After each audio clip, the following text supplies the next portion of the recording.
Yeah,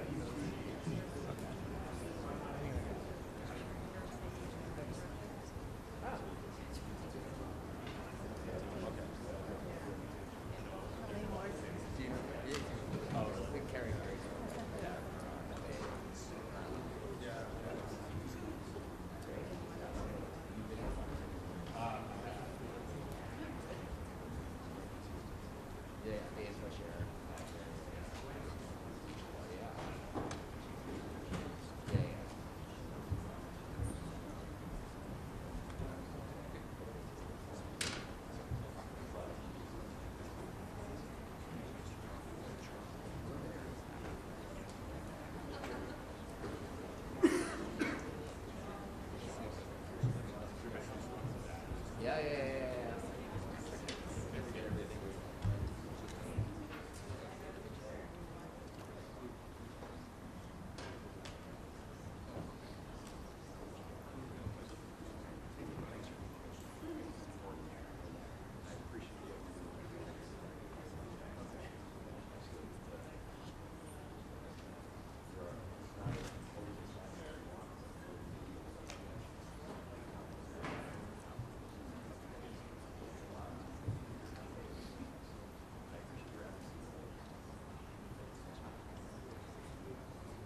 Committee will come to order.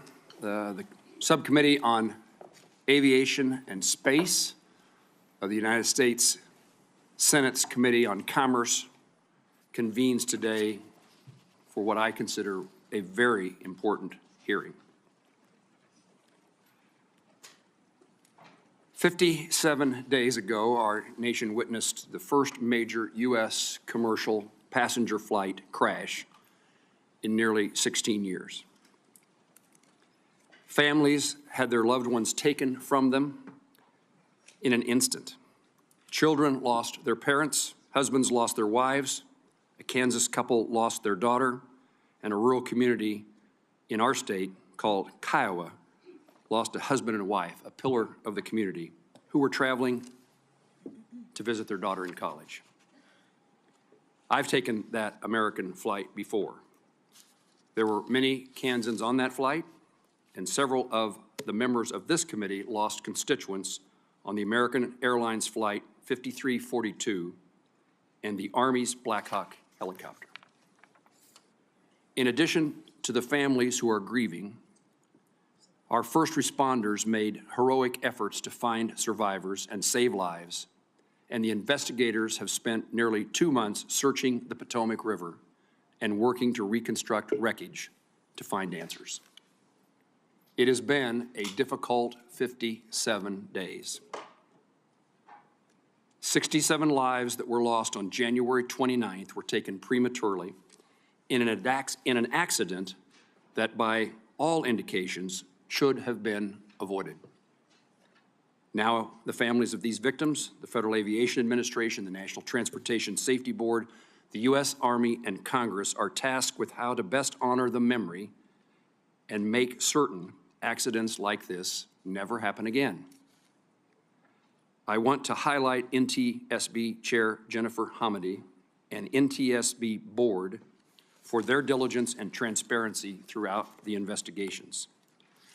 That job obviously is not an easy one, but it's been done with professionalism and care. It's their work that we are here, brings us here today to review. NTSB's preliminary report into the midair collision provides insight into the events of January 29th, but many questions, certainly in my view, many questions still need to be answered, not only by the NTSB's investigation, but by our nation's aviation safety regulator and by the Army. The preliminary report provides alarming statistics in using existing FAA data on the risks at DCA to aviation safety. That data includes, and NTSB provides these numbers. In a 13-year period, not a single month went by without at least one, quote, close call between a helicopter and a commercial jet operating at DCA. Between October 21 and December 24, there were 85 incidents where the lateral separation between a commercial jet and a helicopter was less than 1,500 feet, and the vertical separation was less than 200 feet. And during that same time frame, there were more than 15,000, quote, close proximity events between a helicopter and a commercial airplane. The NTSB findings that it is possible for a helicopter on Route 4 to have as little as 75 feet of vertical separation from airplanes on approach to runway 33.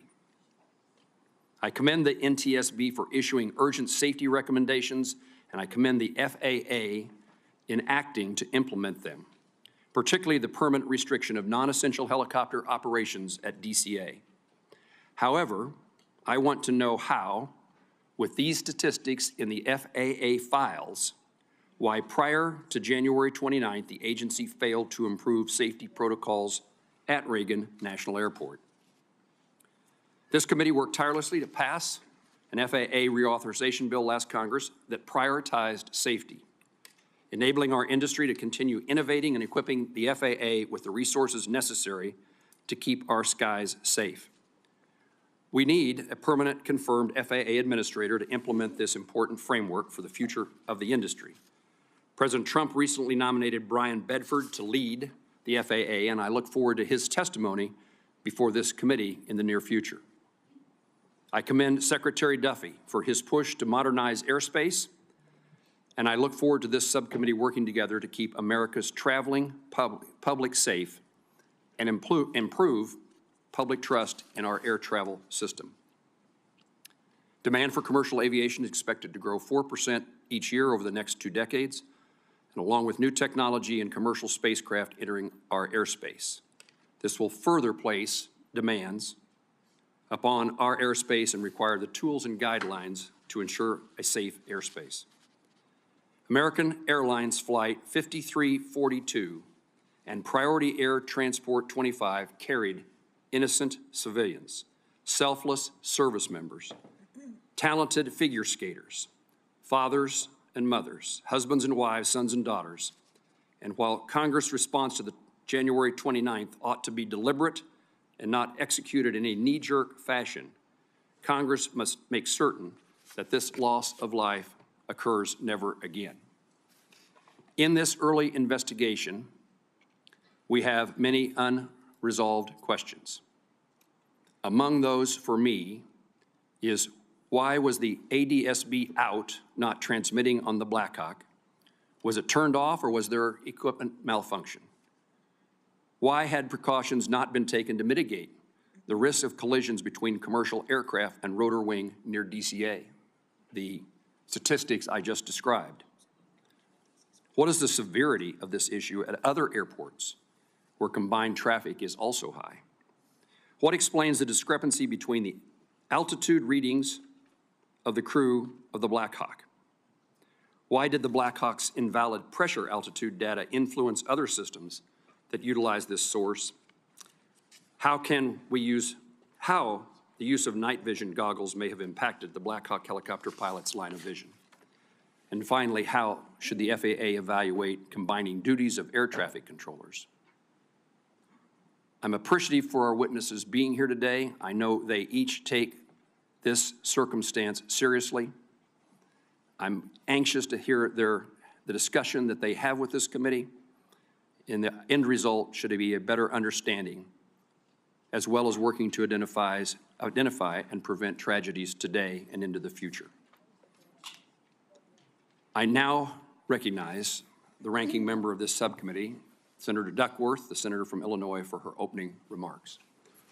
Thank you, Chairman Moran, and thank you for your continued partnership on aviation safety issues. I enjoy being your partner on this subcommittee. And I want to thank both the chairman of the Commerce Committee and the ranking member for your work with us as well. I do want to extend, first and foremost, my condolences to the family members of the victims, some of whom are here with us today, both on the commercial airliner as well as the family members who lost the brave soldiers in the Black Hawk helicopter. These are folks who put on the colors of this great nation, committed themselves to defending this great nation, and were at their duty stations training to protect and defend us as they lost their lives. I also want to thank the first responders and everyone at NTSB for their tireless work to get us the answers that we all are looking for. There's a saying, and as many of you have heard it, our aviation regulations are written in blood. So we have an obligation to the victims to learn what went wrong and prevent a collision like this from ever happening again. As a former Black Hawk pilot myself, and I have flown helicopters out of very congested aircraft at Midway Airport. In fact, I commanded the Midway unit for a number of years. I know how challenging this type of mixed-use airspace can be. But a challenging airspace is no excuse. This should never have happened. This collision was horrendous, and it is heartbreaking. But it was not a surprise. Our alarm bells about potential collisions have been ringing for years. Coming out of the pandemic, we saw a frightening rise in close calls and an erosion of our aviation system's margin of safety. We've known for years that we need more air traffic controllers and more safety technology. The warnings have been clear, and in some cases, right here within this committee, and a bipartisan consensus on the need to upgrade the equipment and the need to train more air traffic controllers. In November 2023, we held a hearing on close calls. NTSB Chair Hamady testified, citing staffing shortages, fatigue, distraction, deviation from FAA regulations, and a lack of runway safety technology. And she warned, and I quote, The concerning uptick in such incidents is a clear warning sign that the U.S. aviation system is sharply strained. We cannot wait until a fatal accident forces action. We must act before there is a tragedy." End quote. Chairwoman, just sadly predictive of what's going to happen, and you said that in 2023.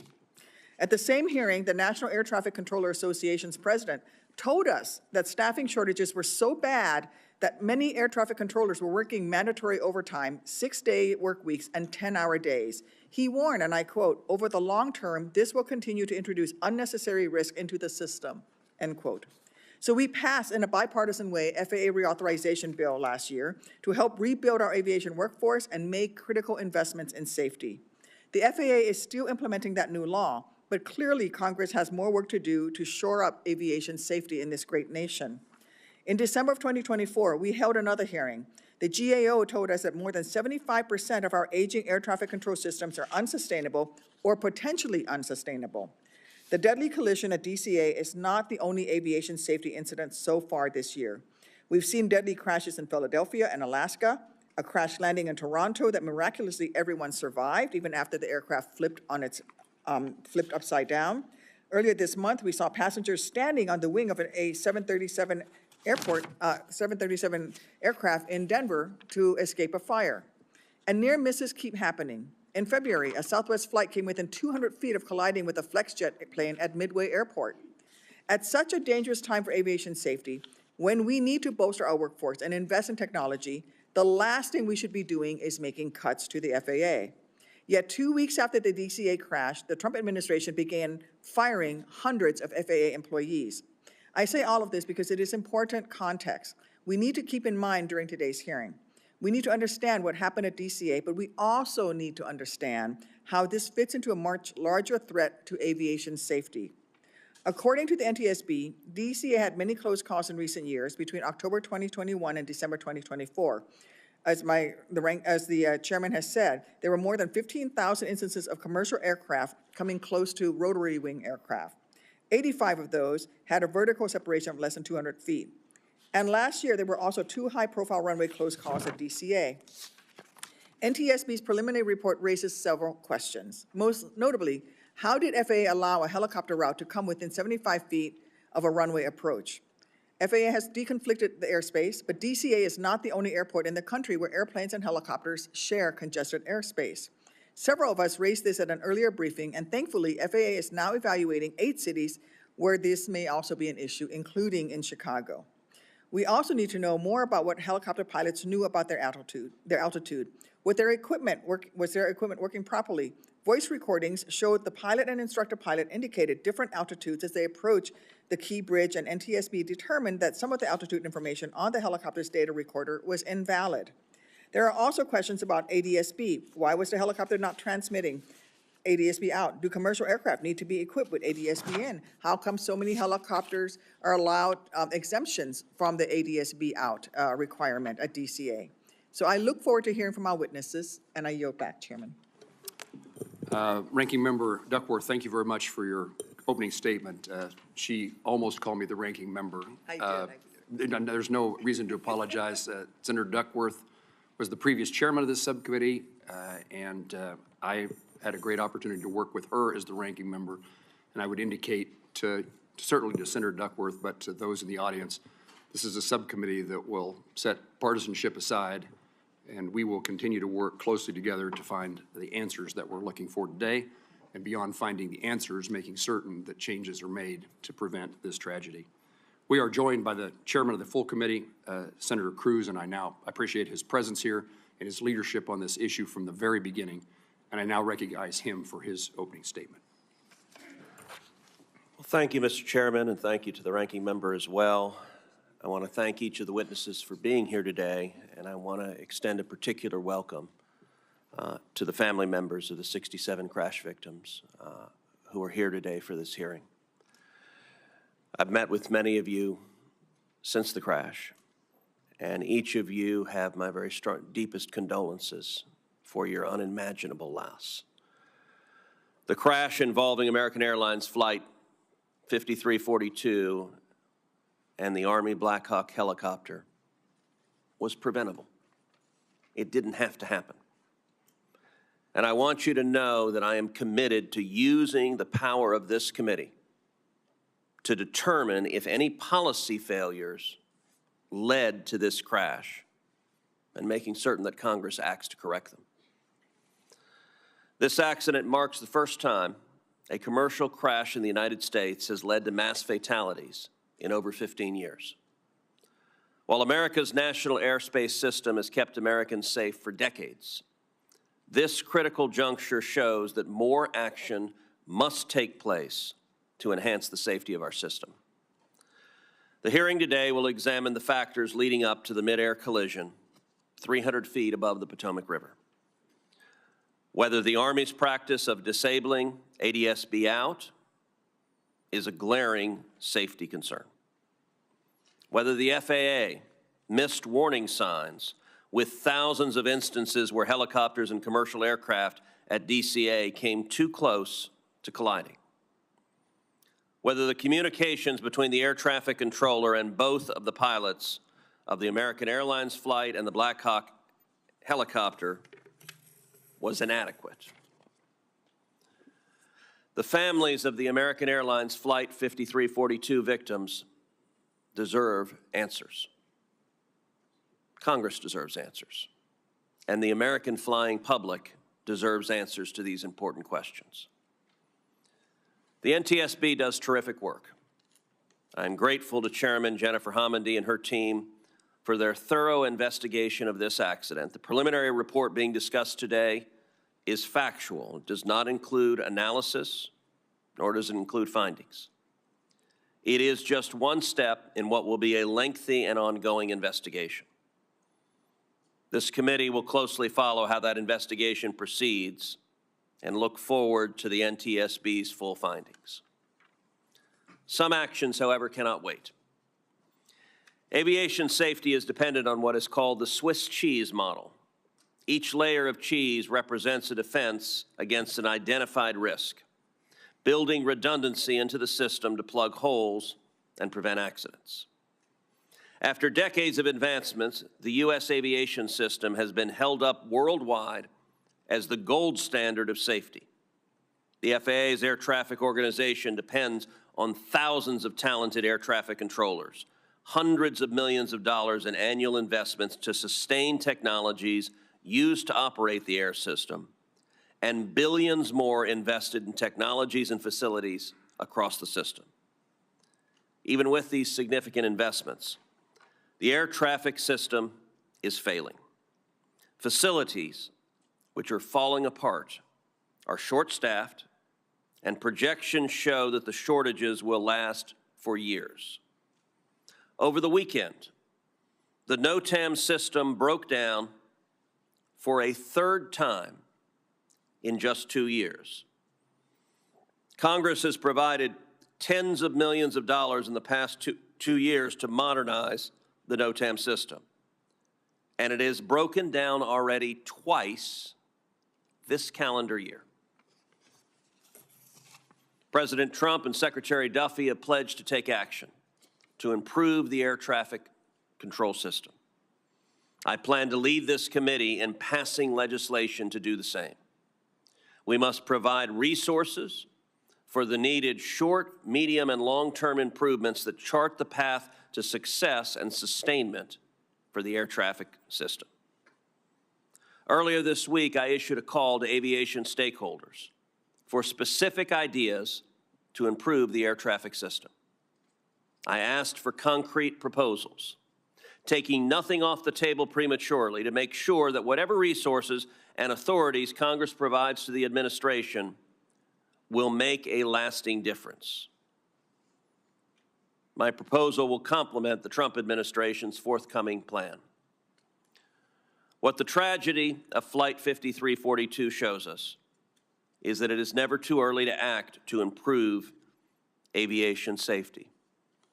I want to thank the families of the victims for taking your enormous grief and channeling it into energy, channeling it into advocacy, channeling it into standing up and speaking out for other families flying on other flights fighting for them so they don't have to endure the grief and loss that each of you is enduring. It is my hope that we can spend the coming months in the wake of this tragedy working seriously to plug safety gaps and to ensure that an accident of this magnitude never happens again. Thank you. Chairman Cruz, thank you for your opening remarks, your leadership today, and your leadership into the future. We now recognize the ranking member of the full committee, the senator from Washington State, Senator Cantwell. Thank you, Chairman Moran. Thank you, Ranking Member Duckworth. Thank you, Full Committee Chairman Cruz. We're here today to examine one of the most devastating accidents in U.S. history. With 67 lives lost on January 29th, we have a responsibility to not only understand what happened, but to fix it so that it never happens again. I want to recognize the families who are here with us today and express my condolences, but also my appreciation for the diligence that you now are demonstrating by being here today. Too much of aviation safety in the last several years have been left to the advocacies of families. We shouldn't have to rely on you. You should be able to mourn your losses. But we need you to continue to advocate for these important policies. I welcome NTSB Chair Jennifer Hamady, FAA Acting Administrator Chris Richelieu, and Brigadier General Matt Bramman, and who is the Director of Army Aviation. You're here to provide us an update on this collision and why a Black Hawk helicopter on a training flight collided with this American Airlines flight. As we seek answers, the NTSB's preliminary report has alarming facts. First, in the 3-year period leading up to the collision, commercial airplane and helicopters got within 400 feet of each other on 15,214 occasions, within 200 feet on 85 occasions. FAA's air traffic managers approve helicopter route charts annually, so if the data raised questions about the safety of these routes, the ball clearly falls into the FAA's court as to whether to act on this data or make changes where the helicopters can fly in DCA. A helicopter at 200 feet would only have 75 vertical feet separation from an airplane approaching on runway 33. These findings reveal a very systemic issue that demand answers from our witnesses today. Acting Administrator Richelieu, I want to know, why did the FAA not act? Why did the FAA not act on 15,000 reports of dangerous proximity?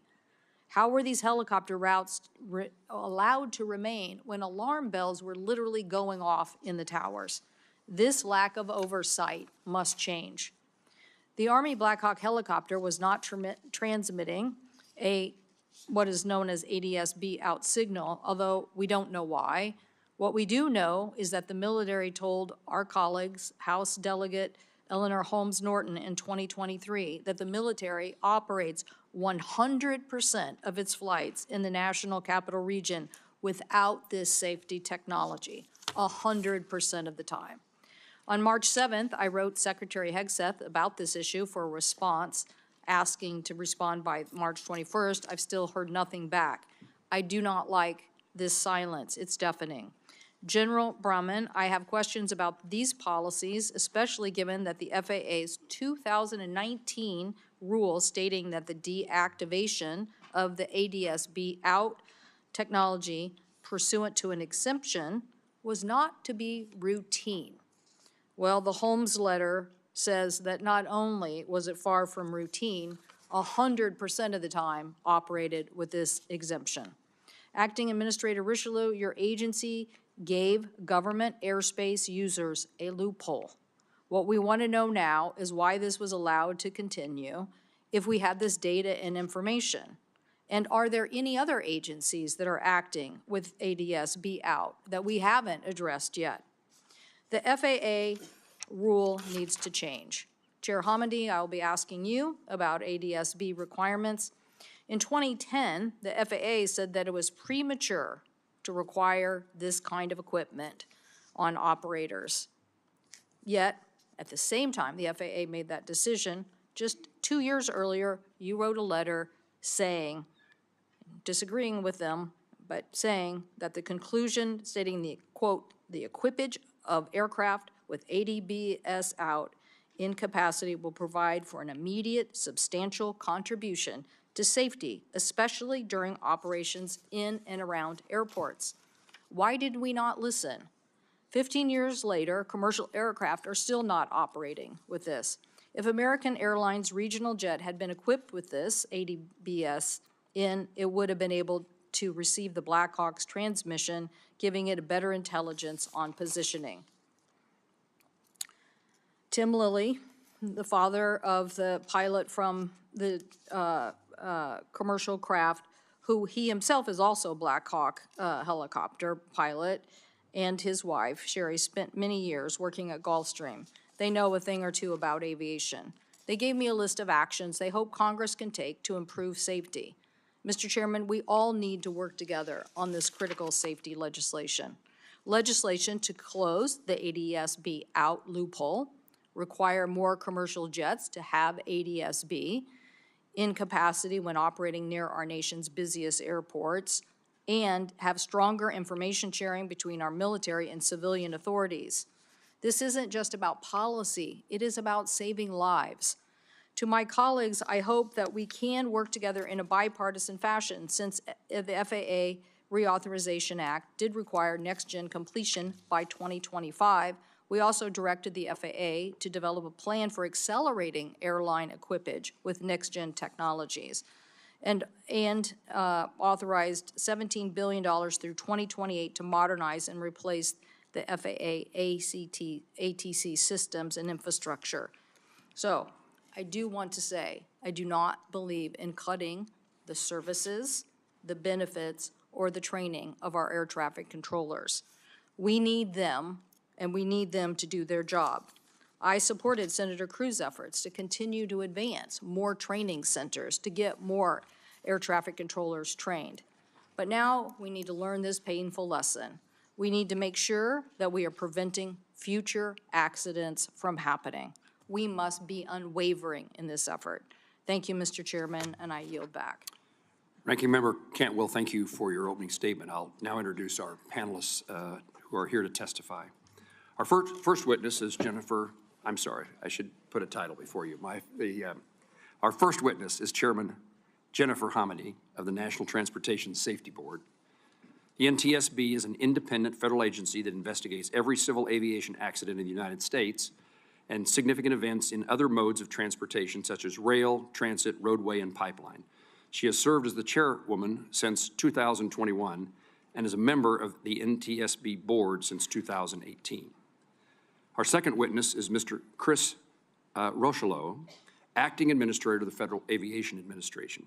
Mr. Rochelot has served at the FAA for more than 20 years in multiple roles, including as Deputy Associate Administrator for Aviation Safety.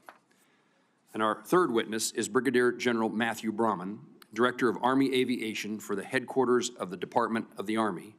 Throughout his service, General Brahman has deployed over 36 months supporting overseas contingency operations. And I thank you, General, for your service. I now recognize Chairman Jennifer Hamady to deliver her opening statement. Thank you, Chairman Moran, Ranking Member Duckworth, Chairman Cruz, Ranking Member Cantwell, and members of the subcommittee for the opportunity to provide you with an update on our investigation of the midair collision that occurred over the Potomac River near Reagan National Airport on January 29th. The NTSB knows tragedy all too well.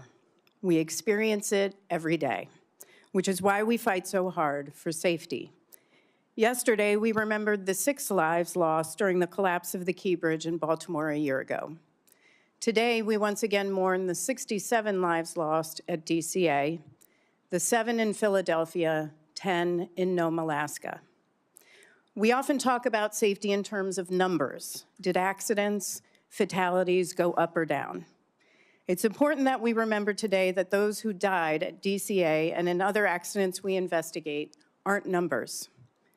As you said, these are mothers, fathers, sons, daughters, wives, husbands, cousins, best friends who won't be there with their loved ones for Easter egg hunts, Passover seders, the end of Ramadan, Mother's Day, Father's Day, graduation, all of life's celebrations. Their families and friends, whether in person or online, are here today. I can only imagine what they're going through, and I want to take a moment to again express our deepest sympathies to each of them. Please know that we keep you in our hearts as we diligently work to determine how this tragedy happened so no one experiences the deeply significant loss you must feel today. NTSB was on scene that night within an hour of the collision, and we remained there for over a month. Work continues to this day, including diving operations to recover personal effects and any remaining portions of the wreckage. On March 11th, we released our preliminary report, which contains only factual information that we've gathered in the first few weeks, all of which can change throughout the course of the investigation. It doesn't include analysis or findings, nor does it determine probable cause. Those will be in our final report. But we don't wait for a final report to take action if we uncover critical safety issues that require immediate attention, which is why, in conjunction with the release of our preliminary report, we also issued 2 urgent safety recommendations to the FAA. In both reports, we cited FAA surveillance data that showed between October 2021 and December 2024, there were over 15,000 close proximity events between commercial aircraft and helicopters at DCA. In reviewing that and other data, including airport operations and established helicopter routes, we determined that the separation distances between helicopter traffic operating on Route 4 and aircraft using runways 15 and 33 are insufficient and pose an intolerable risk to aviation safety. As a result, we recommended that the FAA prohibit operations on helicopter Route 4 between Haines Point and Wilson Bridge when those runways are being used for departures and arrivals. We also recommended that the FAA designate an alternative helicopter route that can be used to facilitate travel between Haines Point and the Wilson Bridge when that segment of Route 4 is closed. I want to commend Secretary Duffy for his swift acceptance of our recommendations. The Secretary and the Acting Administrator and the General have been tremendous partners throughout the course of this investigation, and I want to thank them for their commitment to safety. I know we're all searching for answers, the right safety solutions, but the NTSB is the gold standard for accident investigations for a reason. We are thorough and we're fact-based. We leave no stone unturned, and we let the evidence guide us. Investigations take time. We have a lot of work to do in this investigation, from interviews to analyses of large volumes of documents and data to review, to air carrier operations that we have to review, helicopter operations, air traffic control, human performance, helicopter airworthiness, flight recorders, and more. In total, we have about 40 NTSB experts leading this investigation in collaboration with the parties and others, and we're aiming to complete this investigation within 1 year, barring, of course, any unforeseen circumstances. Now, I want to close by thanking you for your steadfast support of the NTSB, and I look forward to answering your questions. Thank you, Chairwoman. We now recognize the Acting Administrator Rocheleau of the FAA for 5 minutes. Thank you, Chairman Moran, Ranking Member Duckworth, Chairman Cruz, and Ranking Member Cantwell, as well as members of the subcommittee. Thank you for the opportunity to be here today to discuss the NTSB's preliminary report on the midair collision of PSA Airlines 5342 and a U.S. Army Black Hawk helicopter that occurred in January near Ronald Reagan Washington National Airport, or DCA. I would like to begin by offering my sincere sympathies to the families and loved ones of those who perished in recent aviation accidents, particularly the accident near DCA. The FAA continues to support the ongoing NTSB investigations. Our work with the NTSB will help us understand the factors that contributed to these accidents and we will use the data to inform future FAA actions. Aviation safety is the FAA's #1 priority. Let me repeat that. Aviation safety is the FAA's #1 priority. While flying remains the safest mode of transportation, aviation safety is not static. There's always room for improvement. The professionals at the FAA take their jobs very seriously and strive to ensure safety every day. But the fact of the matter is, we have to do better. We have to identify trends. We have to get smarter on how we use data. And when we put corrective actions in place, we must implement them with diligence. I want to thank Chair Hamady and the entire NTSB team for their dedication in their ongoing investigation. Earlier this month, the NTSB issued an initial report and 2 urgent safety recommendations. The recommendations align with the actions the FAA took under Secretary Duffy's leadership immediately following the accident to restrict helicopter operations around DCA, eliminating mixed helicopter and fixed-wing traffic, and carefully developing alternative routes. Following the NTSB recommendations, the FAA took action to make these restrictions permanent. When essential helicopter operations, such as life-saving medical, active law enforcement, active air defense, or presidential transport must operate in the flight-restricted airspace, fixed-wing aircraft are not allowed in that airspace. We're also continuing to analyze other airports that have both established helicopter routes and nearby airplane traffic. The FAA is also carefully reviewing offshore helicopter operations. As part of this analysis, we're using machine learning and language modeling to scan incident reports and explore multiple data sources to find themes and areas of concern. We will take immediate action if needed to mitigate any identified safety risks. Additionally, I will establish a safety risk management panel and engage with aviation stakeholders to identify additional hazard areas involving helicopter and fixed-wing interactions.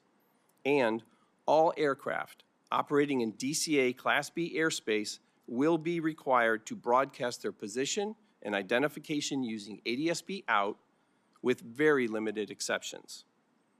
We're bolstering aviation safety in other ways too.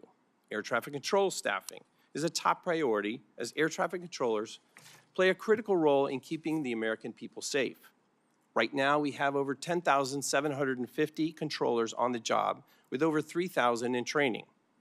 We intend to hire another 2,000 controllers this year.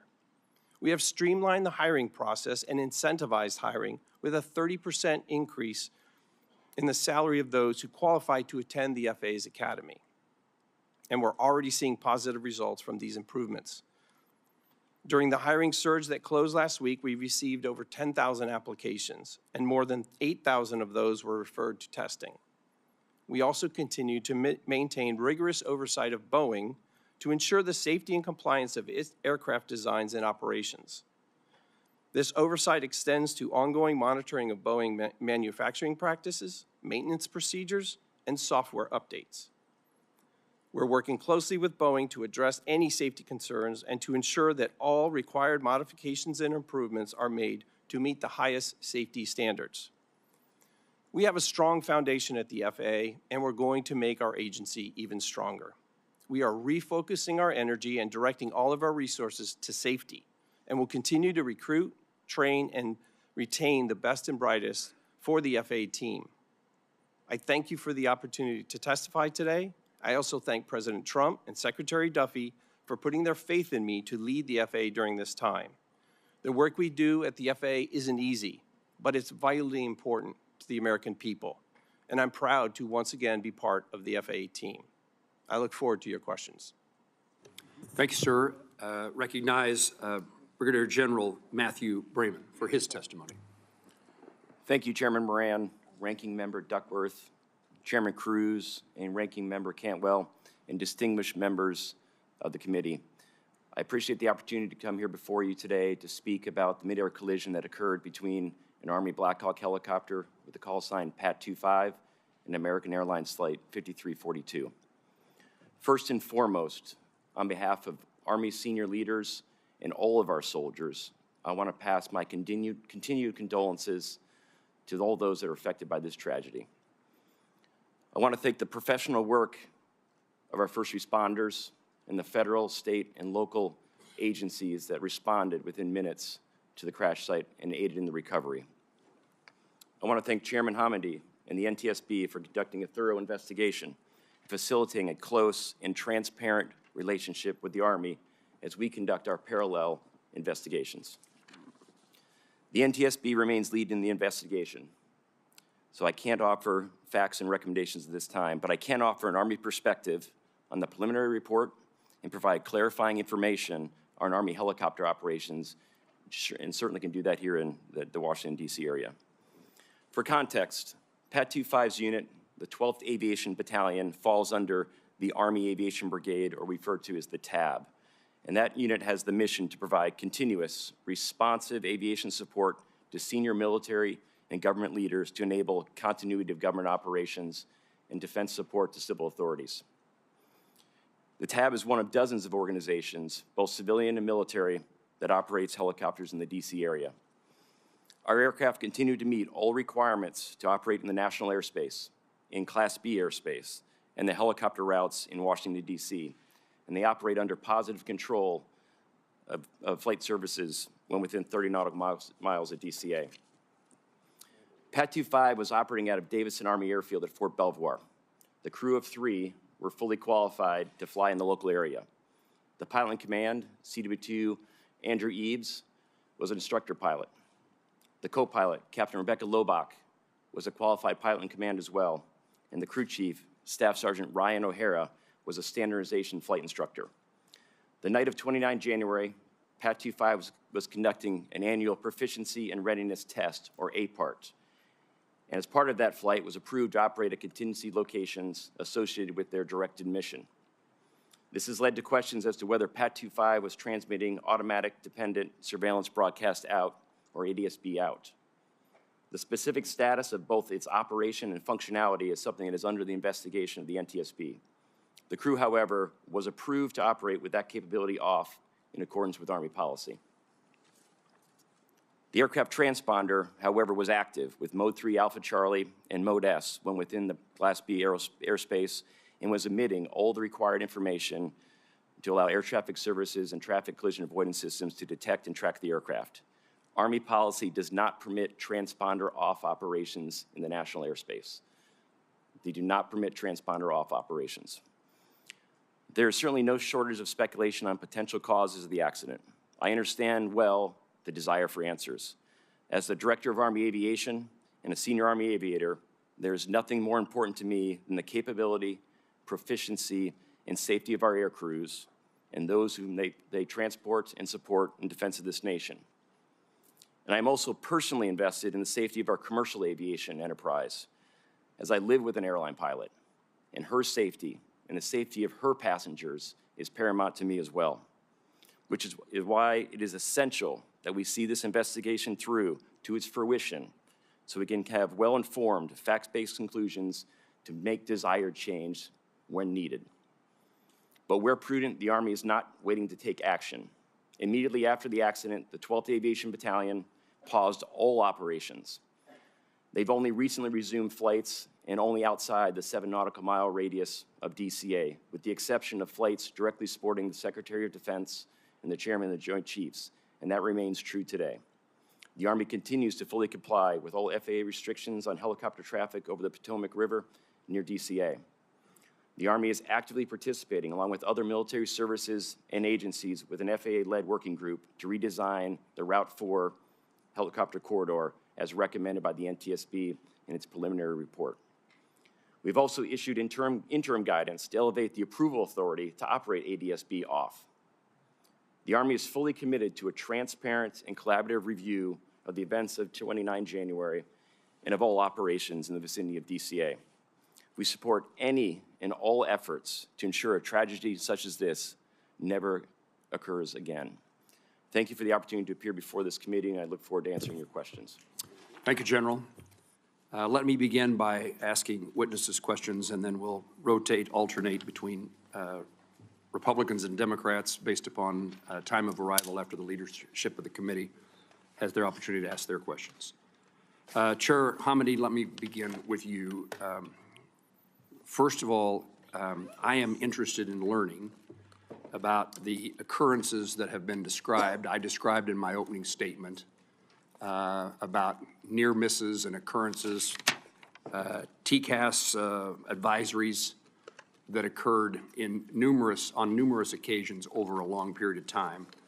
And what I hope you, and I will ask the administrator of the FAA these questions, but I would like to know, what did people know? When did they know it? And why didn't someone do something about it? In asking you about this topic, is the information that is collected by the FAA, that's where these statistics that we've each mentioned, that's where they come from. Is that true? There were different sources of information, some which was FAA, some of which are voluntary safety reporting programs. And do those voluntary safety reporting programs, it's voluntary reporting to the FAA? Yes. So, I want Yes. to give you a chance. Yep. Okay, yes. So the information that has been described here about those events over a long period of time is housed and utilized by you, but housed at the FAA. I believe through a contractor, but yes. And do you know at this point whether that information was reviewed in a regular manner? Have you investigated why information that seems so important didn't result in changes in policy, rules, or regulations? I don't know why. What I will say is this was a data request, came from a data request from the NTSB. We made that with the FAA and received information from the Aviation Safety Action Program, ASAP, from ATSAP, which is air traffic control, from mandatory occurrence reports, and we also received information from FAA surveillance data from radar. But this was a request from us, and that resulted in our evaluation of that data and our urgent safety recommendations. It is, I don't know if the FAA pulled that data themselves at any point, and I'd have to defer to the acting administrator on that. That information was so valuable, so important, so critical, that that's the reason you asked for the immediate changes in safety regulations, true? Yes, and there does seem to be an issue with identifying emerging trends and looking at, there's a lot of data going to FAA, and taking that data and looking at trends and not specific issues, I think is something not only the IG has raised, but others have raised, even the acting administrator has raised about having to do a better job with analyzing those trends. But it's key, because if we can get it after an accident occurs, what's key is getting it before and preventing it. This is the wake-up call that suggests whether changes need to be made, true? Correct. Administrator, I'm interested in asking you the same series of questions. What did the FAA know prior to this accident? When did they know it? And why wasn't some action taken to encourage and in fact increase the safety, particularly at an airport like DCA and maybe others, and the proximity between helicopter and commercial air service traffic? Yes, sir. So I'm very concerned about what we've learned in the subsequent investigation, both from the NTSB as well as our own reviews that we immediately took. Clearly, something was missed.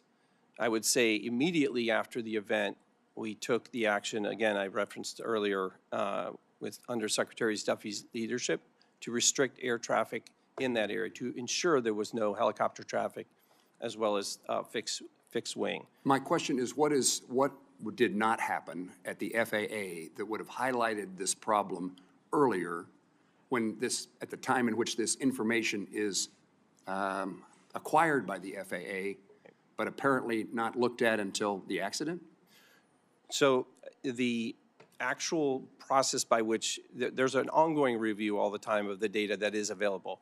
As the chair mentioned, there's millions of pieces of data that come in, and I would tell you that we have verified every single near midair collision was investigated, but there are certainly those instances where the information itself was not identified, and that's why we've put artificial intelligence and machine learning in place now to ensure that we're able to go through millions and millions, tens of millions of pieces of data to identify those trends and act quickly to mitigate those risks. There's no question but what, had this information been utilized by the FAA or others, that steps could have been taken to make certain that flying, particularly again in the circumstance of helicopters and commercial aviation at a place like Reagan National Airport, there would have been an opportunity to do something had that information actually been known and acted on. Yes, True? sir. That True? is correct. Thank you. Senator Duckworth.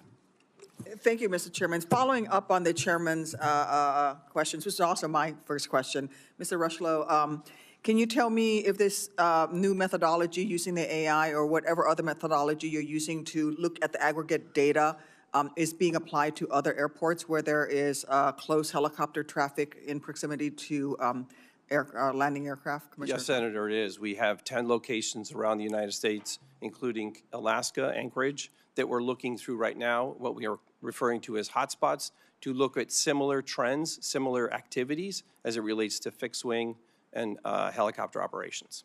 Is this methodology of reviewing aggregate data going to be applied nationwide, not just in this particular area, but to look at the overall trends of near misses at other airports, not just between fixed wing and rotary wing? Yes, ma'am. So there are 3 activities going on right now. First, the hotspots I referred to. Second is kind of a nationwide use of this review and use of this new capability that we've just admitted. And then, of course, the ongoing analysis and how we're doing that with our industry partners as well as the military. Thank you. According to NTSB, between, as we've said, between October 2021 and December 2024, there were more than 15,000 instances of commercial aircraft coming close to helicopters. 85 of those had a vertical separation of less than 200 feet. General Brayman, do you know how many of those 85 close calls involved Army helicopters? Ranking Member Duckworth, we do not. Can you tell me why that is? That data in those databases is currently not shared, but certainly the Army is interested in becoming part of an opportunity to share data because that's relevant to our safety as well. Mr. Rushlow, will the FAA commit to sharing that data with the Army? Yes, ma'am, we will. Thank you. We've also asked for that information, and we're going to share it as part of our investigation with all the parties. And I think this needs to be ongoing into the future so that especially the military aircraft that are flying within rotary wing close vicinity, these folks should be getting this data, and we can do that moving forward. Administrator Rushlow, will FAA, or I've already asked that, General Brayman, can you explain the Army's rationale for its policy that gives commanders discretion to determine how many crew chiefs are needed for a particular mission? I think it's important. I don't think that the civilian population understands the extent to which the Army does risk assessment and risk mitigation and risk analysis and that process. I think would be important. And how are you going to be implementing that process moving forward?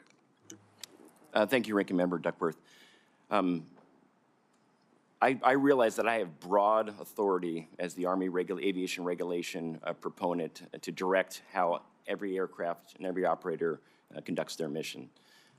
But the reality is, and I'm not afraid to take that authority and use it when appropriate, the reality is the best individuals we have to assess the risk of every single flight are our unit commanders because we hold them responsible. They have the authority, the responsibility, and we hold them responsible to take any mission that they authorize, look at the factors involved, understand the people assigned to their organization, and adapt that crew to meet those requirements. And certainly that is something that will be looked at in this investigation. Do we do that? And we will hold commanders accountable if they fail to uphold that responsibility. Can you speak to if a risk assessment for a particular mission comes in at medium or high risk, how the approval authority of that changes? Because you mentioned the approval authority for the DCA area has been raised higher for ADSB out, correct? Yeah, yes, Senator. So all missions go through an initial approval process. So a commander has to authorize a reason for an aircraft to fly. At the completion of that authorization, the crew then assesses all the risks associated, known and expected risks associated with the mission they've been tasked to do. That discussion involves a third party, a senior officer or senior aviator within the organization that then assesses that risk and directs the crew to make any changes to mitigate anything that either that briefing officer understands based on their experience. And then when those things are implemented, it goes back to a commander who must authorize every single flight. So in the occurrence of things like ADSB out operations, that authority resides with a medium risk authority. So a battalion commander must approve that mission in particular.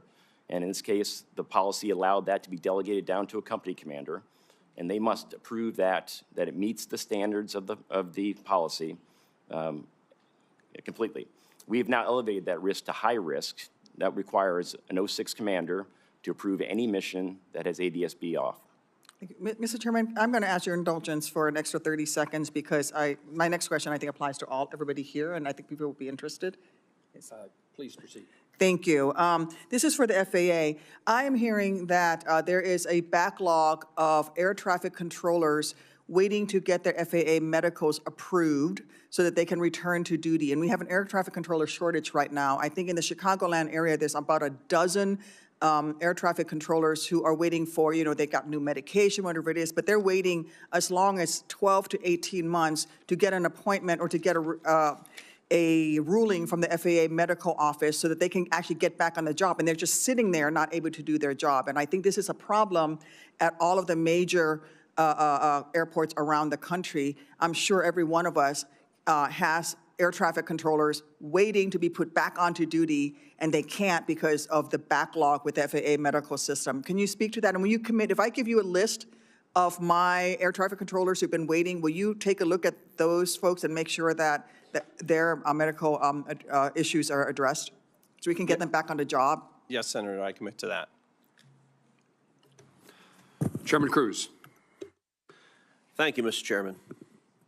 On March 1st, multiple commercial aircraft landing at DCA reported receiving a traffic alert collision avoidance system, a TCAS resolution advisories, as they were preparing to land, advising pilots of an impending threat from above and in some cases directing the crews to take evasive action by descending. I think we were all alarmed that just a few weeks after the tragedy, commercial pilots were being told they were at imminent risk of a deadly mid-air collision. It's now come to my attention that these warnings were caused by the Secret Service and the U.S. Navy improperly testing counter-drone technology at DCA. Apparently, the Navy was using the same spectrum band as TCAS, causing the interference and faulty resolution advisories, even though the FAA had previously warned the Navy and the Secret Service against using that specific spectrum band due to interference risks. Acting Administrator Rocheleau, is that correct? Yes, sir, that's correct. Let me just say this deeply disturbing that just a month after 67 people died while on approach to DCA, that the Secret Service and Pentagon would inadvertently cause multiple flights to receive urgent cockpit alerts recommending evasive action. It is inappropriate for such testing to occur at DCA given the facts of what occurred. And I expect this committee to investigate why precisely that happened. General Brayman, I want to turn to your testimony. On March 11th, Chairman Moran and I sent you a letter asking a series of very specific questions. This week, the Army responded with a one-page information paper. However, there were specific questions in the letter that were not answered. I want to turn to them now. We asked you specifically, how frequently does the Army turn off ADSB out transmission? Chairman Cruz, as I stated in the discussion about how we approve the missions, a mission would have to fall into the category as defined in the federal regulation and Army policy. It must be It must have national security implications and be sensitive in nature to be able to do that mission. General, you're not answering my question. My question is, how frequently is ADSB out turned off? I wasn't asking what the standard is. I was asking the frequency. I can take the number for record, Senator, but I can tell you the types of missions, and the majority of the missions they fly are missions associated with that national security mission. Is it accurate that ADSB out is turned off for 100% of missions flown by the Army Air Brigade at Fort Belvoir? Senator, I think you're referring to the June 8th letter from the Joint Staff to Representative Norton.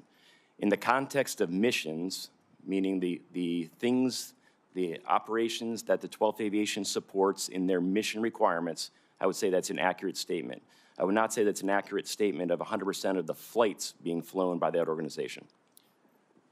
Okay, so I want to understand what you mean by missions. Does missions capture training flights?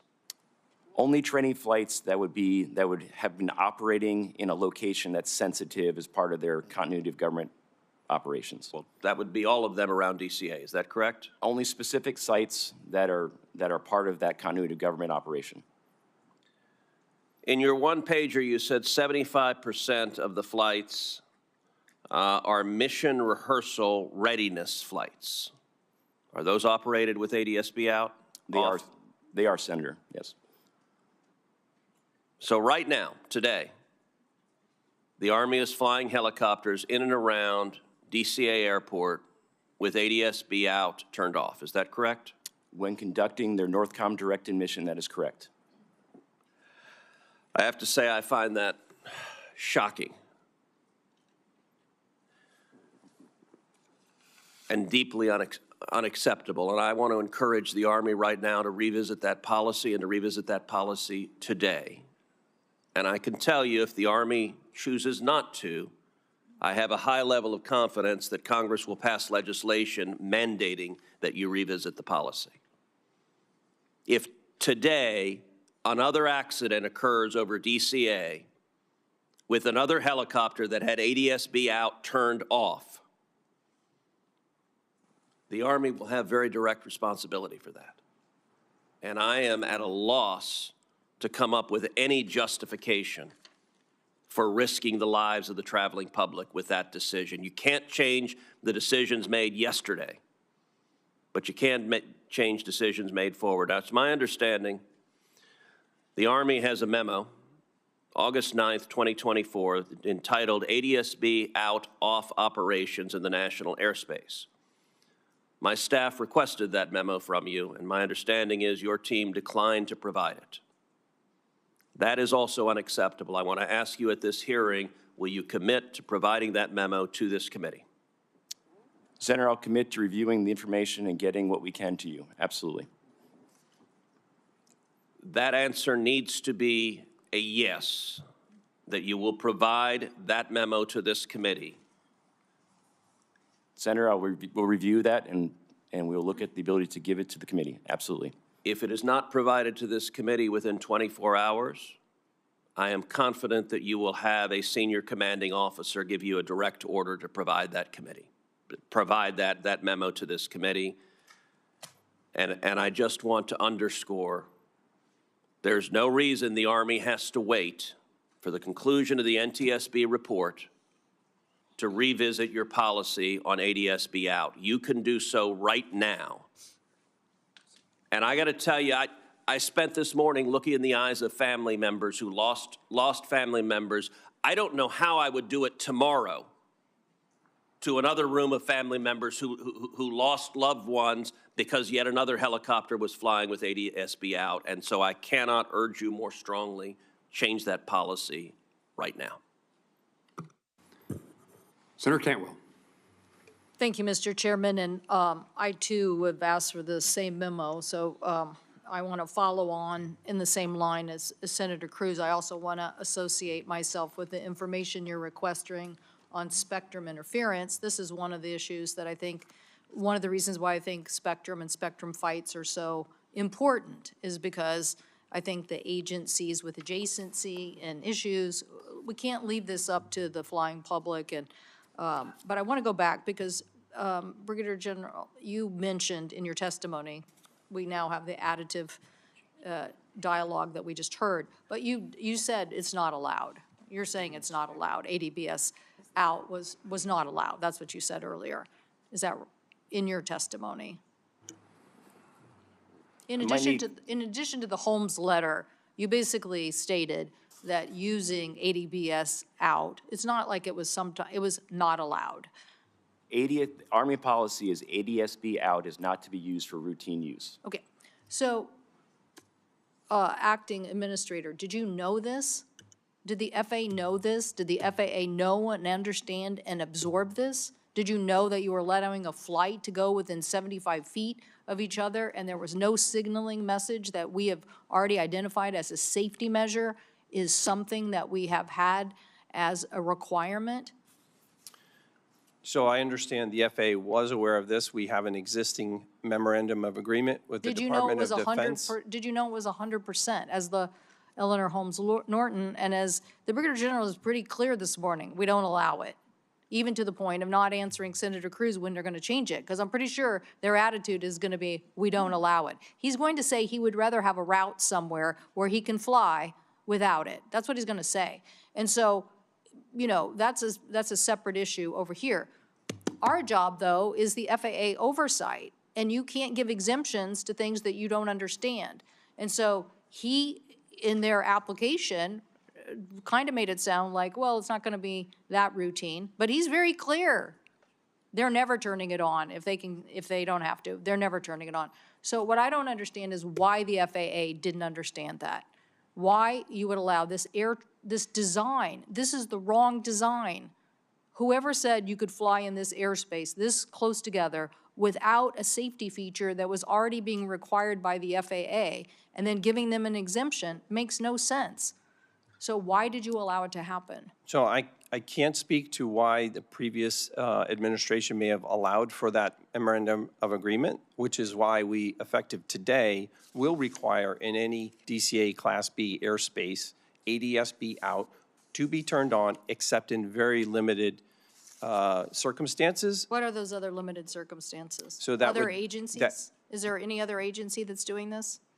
So that we have 46 different helicopter operators within the National Capital Region. But again, DCA Class B airspace will now require ADSB on to be out. What other agencies are operating this way? So we have certainly a number of military units. We have local law enforcement. We certainly have the Department of Justice and FBI. We have a number of different agencies that fly the Park Police, and those are the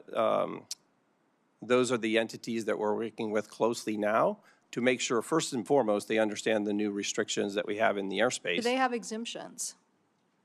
Some of them do. Are you concerned about this? Absolutely, which is why we immediately put in place the requirement to have ADSB out on. And so you think they're operating that way? Yes, ma'am. You think that Homeland Security is operating that way?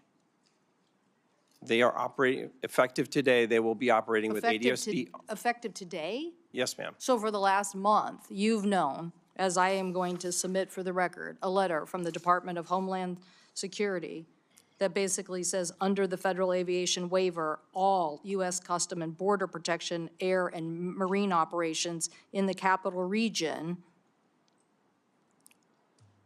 basically have this exemption as well. So And they haven't had. So I want to understand, if people were Sure. still flying in this airspace, we all fly in and out of this airspace. Right.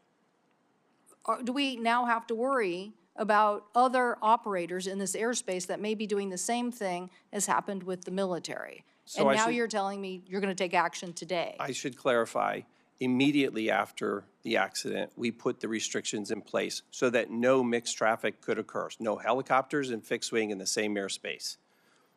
Today, we're requiring the ADSB out to be on. So previous to this day, the fixed wing as well as helicopters were not allowed in the airspace. So we cleared So now the today- complexity of that airspace. Now today, you're going to say to Homeland Security, you have to have ADBS, basically, the automatic surveillance broadcast system has to be on. You're going to make that today. That's correct. Well, I For would. any of the Class B airspace that you can see in the graphic, in that red airspace, that's required.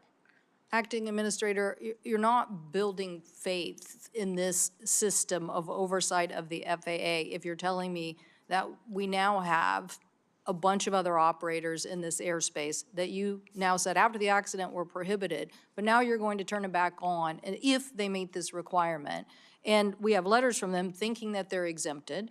I want to see this rule. This would have been a great debate with Mr. Bradbury before the committee, because the American people, these poor families have lost loved ones. This is not their day job. It is your day job. It is the day job of the FAA not to allow these exemptions to become prolific and everybody use them, and then us have to sit here and figure out how to do our oversight job of you to make sure that these details are exposed, when we can't even get a memo from some of these agencies. So, Mr. Chairman, I know my time has expired, but I will come for a second round with the witnesses, because I think it's clear. The NTSB has been very clear on the requirements for ADSB in, and in this case, if they would have listened to them, it's $40,000 to equip, $20,000 to equip one plane. You could probably equip the whole fleet of aviation for $100 million. I guarantee you their lives, the family lives, are worth that. Thank you, Mr. Chairman. Before recognizing Senator Budd, does the FAA, Mr. Rushlow, does it have the authority to supersede the operations of the Army and these other agencies in the airspace around airports? We haven't gotten the Army to say they're going to do this with their own policy, but you say you're mandating it. Do we know that the Army and others have to follow your mandate? Yes, sir, they do. Okay. Senator Budd. Thank you. Well, first and foremost, I want to offer my condolences and prayers to all the families that are here today. I'm saddened that so many North Carolinians were lost in this accident, including Captain Rebecca Lobach and the 4 members of 5342's Charlotte-based flight crew. Samuel Lilly, Jonathan Campos, Denasia Elder, and Ian Epstein. Senator Moran, I'm sorry for the loss of so many Kansans as well in this incident, and I want to thank you for organizing this hearing. Chair Hominy, thanks for your work so far. On page 9 of the preliminary report, it states that the MPFR, the multi-purpose flight recorder's reading for pressure altitude conflicted with other altitudes readings. Ultimately, this conflict led your team to invalidate the pressure altitude reading provided by the recorder. Can you provide any details on the differing altitude readings? And do you have any update on whether this conflicting data was limited to the MPFR or if that was provided to the flight crew and perhaps was a confusing factor? We are still looking into that and doing some testing. What I will say is the pressure altitude was determined invalid on the Black Hawk because we would expect that to be somewhat similar to the CRJ, but it was much lower. So we determined that that was invalid and it couldn't be used to calculate the barometric altitude. We would need 2 sets of data, which is pressure altitude and barometric pressure setting. We had the pressure setting. We don't have the pressure pressure altitude data for that. So we can't, we were not able to determine from that what the barometric altitude was of the Black Hawk. However, we are looking at other data. Okay, thank you. General Brahman, PAT 25 was operating out of Davison Army Airfield on a pilot annual standardization mission at the time of the collision. Given the concentration of senior military and civilian officials surrounding DCA, how vital are these missions to readiness for continuity of government operations? Senator, they're extremely vital. To go back to Senator Cruz's question about how many flights are done, 75% of the missions flown by the 12th Aviation Battalion are in direct support of the continuity of government rehearsals, exercises, and making sure crews are familiar with how to get that mission accomplished. And they stand ready every single day in a 15-minute alert string to do that mission. Thank you, General. Can the Army continue to fulfill its priority air missions, air transport missions, without access to Route 1 and Route 4? The Army is certainly, the fact that we're in the working groups will allow us to help influence routing that will allow us to continue to do that mission. And I'm confident we can do that. Thank you. Chair Hamady again.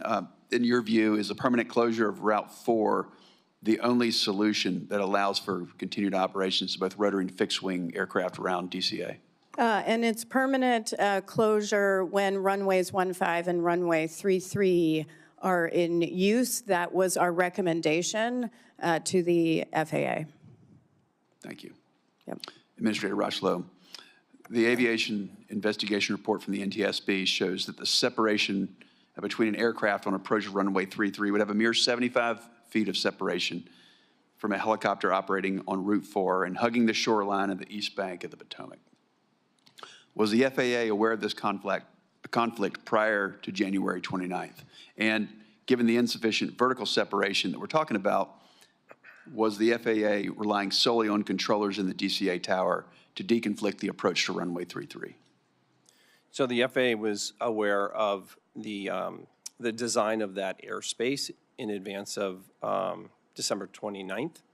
I would say that's one of the reasons why we immediately restricted that airspace after the incident to review the circumstances around the airspace itself. In addition to that, it's one of the reasons why we are looking at hotspots or mixed traffic areas around the nation, whether that's Boston, Dallas, LA, and Anchorage. Thank you, Chairman. Senator, can I?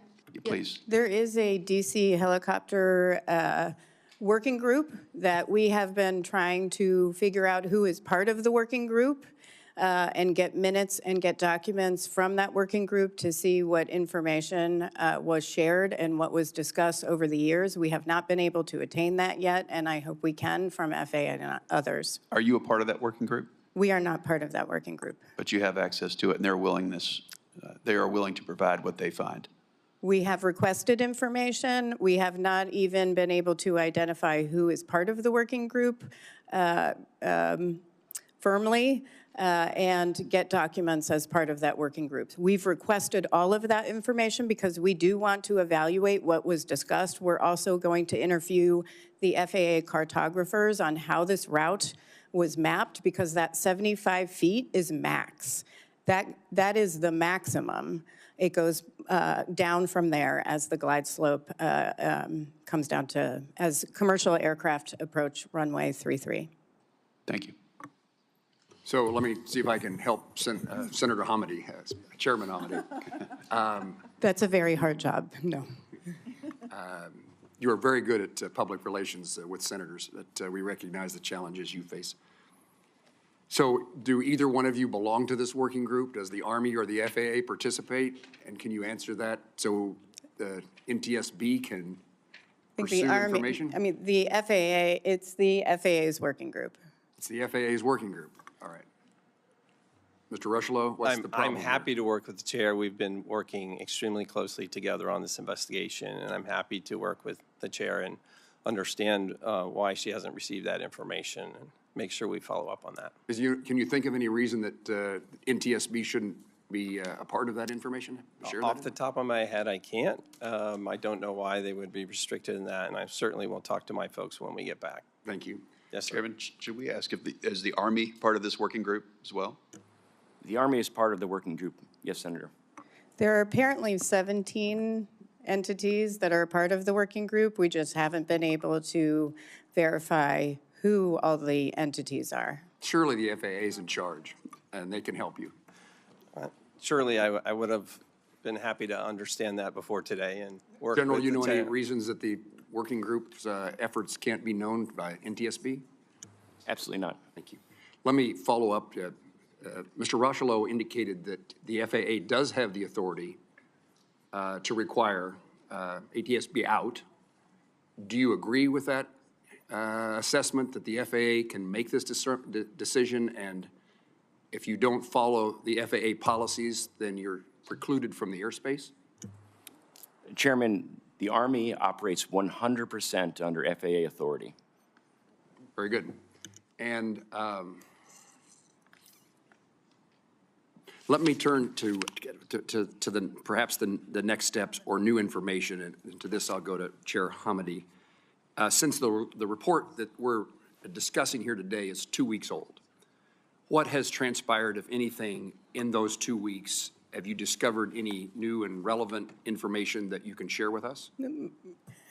Where would you like me to begin?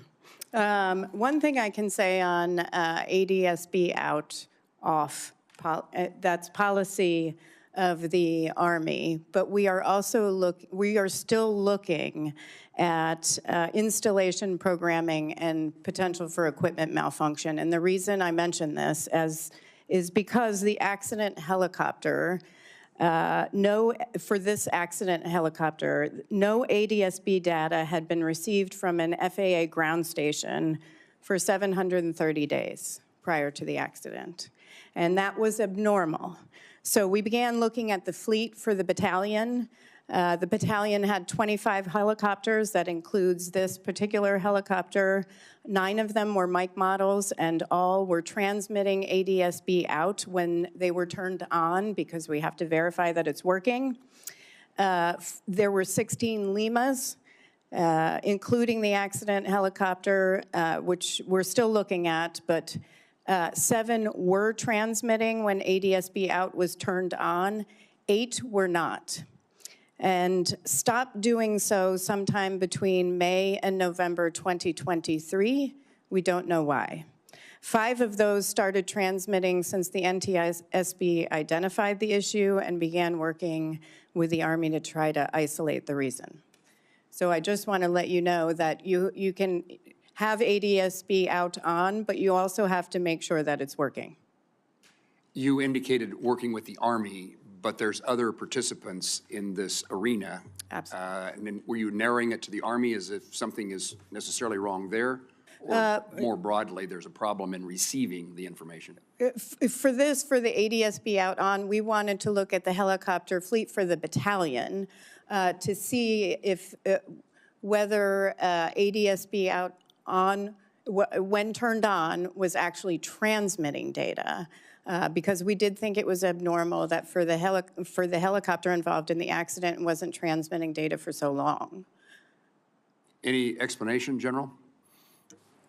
Chairman, this exactly is what the value of the investigation is. There are things that you would not normally look at that are being determined here, and that's certainly going to help us drive policy and any changes that we need to do as a result of the investigation. And certainly the NTSB has the expertise to do that. So what we're hearing from Chair Hamady is that there may be, it may be transmitting, it may be on, but there's no receipt. There's, I don't know, technical problems in the process by which it's not providing the information it's supposed to provide, right? Chairman, obviously the functionality of any Army equipment, it's certainly Army aviation equipment, is important to me. So if we're discovering that there's a challenge there, we will take direct action, absolutely. This is not an inconsequential thing, right? No, it's not. And I think for the public watching, because I think there are a lot of people watching, is ADSB out broadcasts latitude, longitude, and altitude and velocity once per second. It updates once per second versus 4 to 6 seconds for radar, which is significant when you have converging aircraft. Mr. Rochelow, you indicated as of today there's a change in policy at FAA. I would be interested in knowing if that change in policy is only related to DCA airspace, or you are making those requirements, putting those requirements in place for other airports. Thank you, Senator. So the requirements that I announced today are effective for the DC Class B airspace immediately. That part of our ongoing work, as I related earlier with respect to hotspots and the mixed traffic that we've seen that could be problematic, are areas where we're looking at kind of adding that requirement in. It seems premature simply along the lines of the way airspace is structured in different locations that we need to focus before acting too quickly. So we want to make sure That is, we're looking at the different airspaces and how they're constructed, that we're taking kind of intentional, careful action. And that intentional action is underway. You're doing Yes, that sir. at other airports Absolutely. today. And wherever we find a risk, we will mitigate that risk immediately. Chairman Hamady, I asked you a question, then I interrupted you, and you sound like your answer would be lengthy of the things that you've learned in the last 2 weeks. I'll come back to you after recognizing the two senators to my left. Thank you, Mr. Chairman. I want to follow up on what Chairwoman Hamady is talking about, testing the ADSB out, whether it's actually transmitting data, because the data was not received. Will we be able to check that with all of the other rotary wing operators that are in this region as well? Or is that something the FAA should be mandating? Is that they could do that? I mean, you're not looking at the other operators because they're not part of this accident, correct? So then my question for Mr. Rushlow is, will you be directing, will the FAA be directing all of the other helicopter operators, whether it's Homeland Security, local law enforcement, who have this exemption to ADSB out, will you be directing that they actually test their equipment to make sure that it is actually transmitting the data that can be received? Yes, Senator, I think that's part of our ongoing work in the collaboration between those operators and how we make sure they, first and foremost, understand the requirement, and second, that their equipment is functional. Okay, thank you. I wanted to also follow up on my earlier questioning about the FAA's air traffic controller workforce. I had mentioned, you had committed to looking at the list of names I gave you, that I will be giving you for the air traffic controllers who are waiting for medical review. I would like for you I'd like for you to commit to reporting back to me in writing about how many controllers around the country are waiting for medical clearances so that they can return to work, and what the FAA is doing to make sure these medical reviews are happening in a timely manner. I will commit to that. Thank you. In the race to hire more air traffic controllers, and then the staffing was adequate on that evening, but we could have used more air traffic controllers, obviously. And in the race to hire more air traffic controllers, I want to make sure the FAA does not lower your longstanding high standards for air traffic controllers. There could be a temptation to sacrifice effectiveness for efficiency, but the FAA must stick to its stringent standards to protect safety. Can you assure this committee that as the administration works to hire more air traffic controllers, you will not in any way lower the high standards that is currently required for individuals to become certified air traffic controllers? And there's plenty of places, a lot of them are in actually Kansas, that have the expertise to help us train air traffic controllers, as long as we keep those high standards. 100%. Part of our ongoing activity to surge in air traffic controller hiring is to look for the best and the brightest, and that's exactly what we're going to continue to do. Thank you. You're back, Mr. Chair. To follow up on Senator Duckworth, you should look to Kansas, and we welcome you. I'm going to turn to Senator Schmidt in just 1 second. General, the senator from Illinois was asking about routine maintenance and determining whether equipment is working. You have a standard in place that what Chairwoman Hamady said. It doesn't make sense to me that you wouldn't know there were problems with the transmission or the equipment. Do you have a protocol in place, and is that equipment inspected on a continuing basis? Certainly, Chairman, with general aviation operations, we have protocols for the status of aircraft. I will have to get back to you and take it for the record on what the protocol is to ensure that ADSB out transmissions outside of the aircraft are being received. That's something I'll have to look on. How do we do that? And whether protocol is being followed? Absolutely. Thank you. Senator Schmidt. Thank you, Mr. Chairman. And my friend from Illinois would agree. I certainly don't want to. I don't want to see us reduce standards. I guess, and following in that same spirit, with Mr. Rochlow,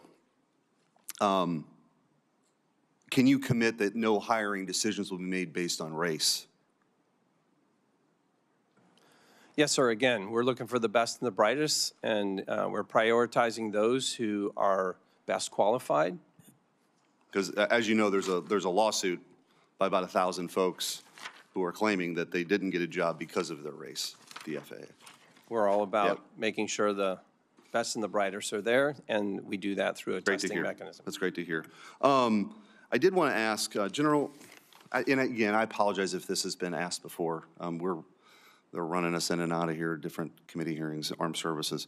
I did want to ask, this was a very strong crew in the Black Hawk.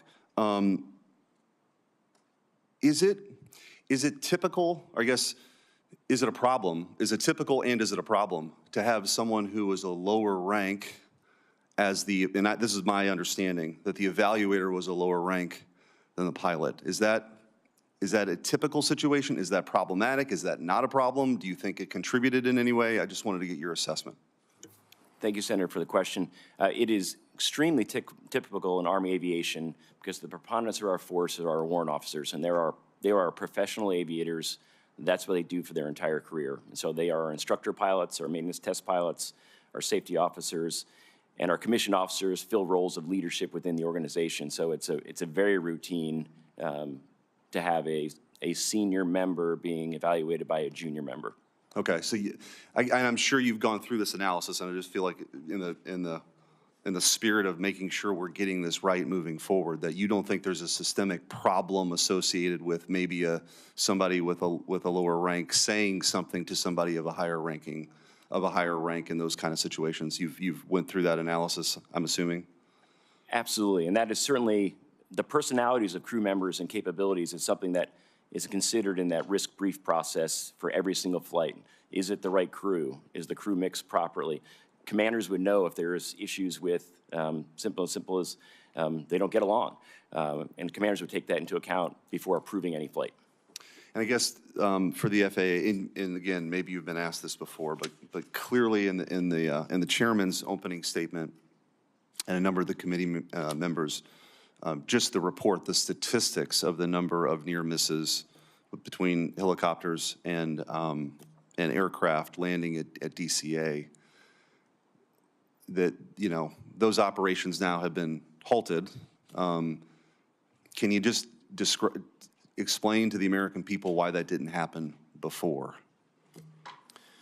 So, again, I'll say that the reports that were come in previously were certainly analyzed, but something was missed. And since that time, we've been using new tools available to us, artificial intelligence, machine learning, to be able to scan the tens of millions of data points, to be able to do that analysis in a more proactive and ideally at some point here predictive way to identify risk earlier and to mitigate that risk. But this wasn't a new issue at DCA, right? This is an issue that had been a longstanding concern. Is that accurate? It's accurate. There were a number of reports that came in, and I would say that we've, as I mentioned earlier, we investigate every single near midair collision, and even as we talk about spectrum issues,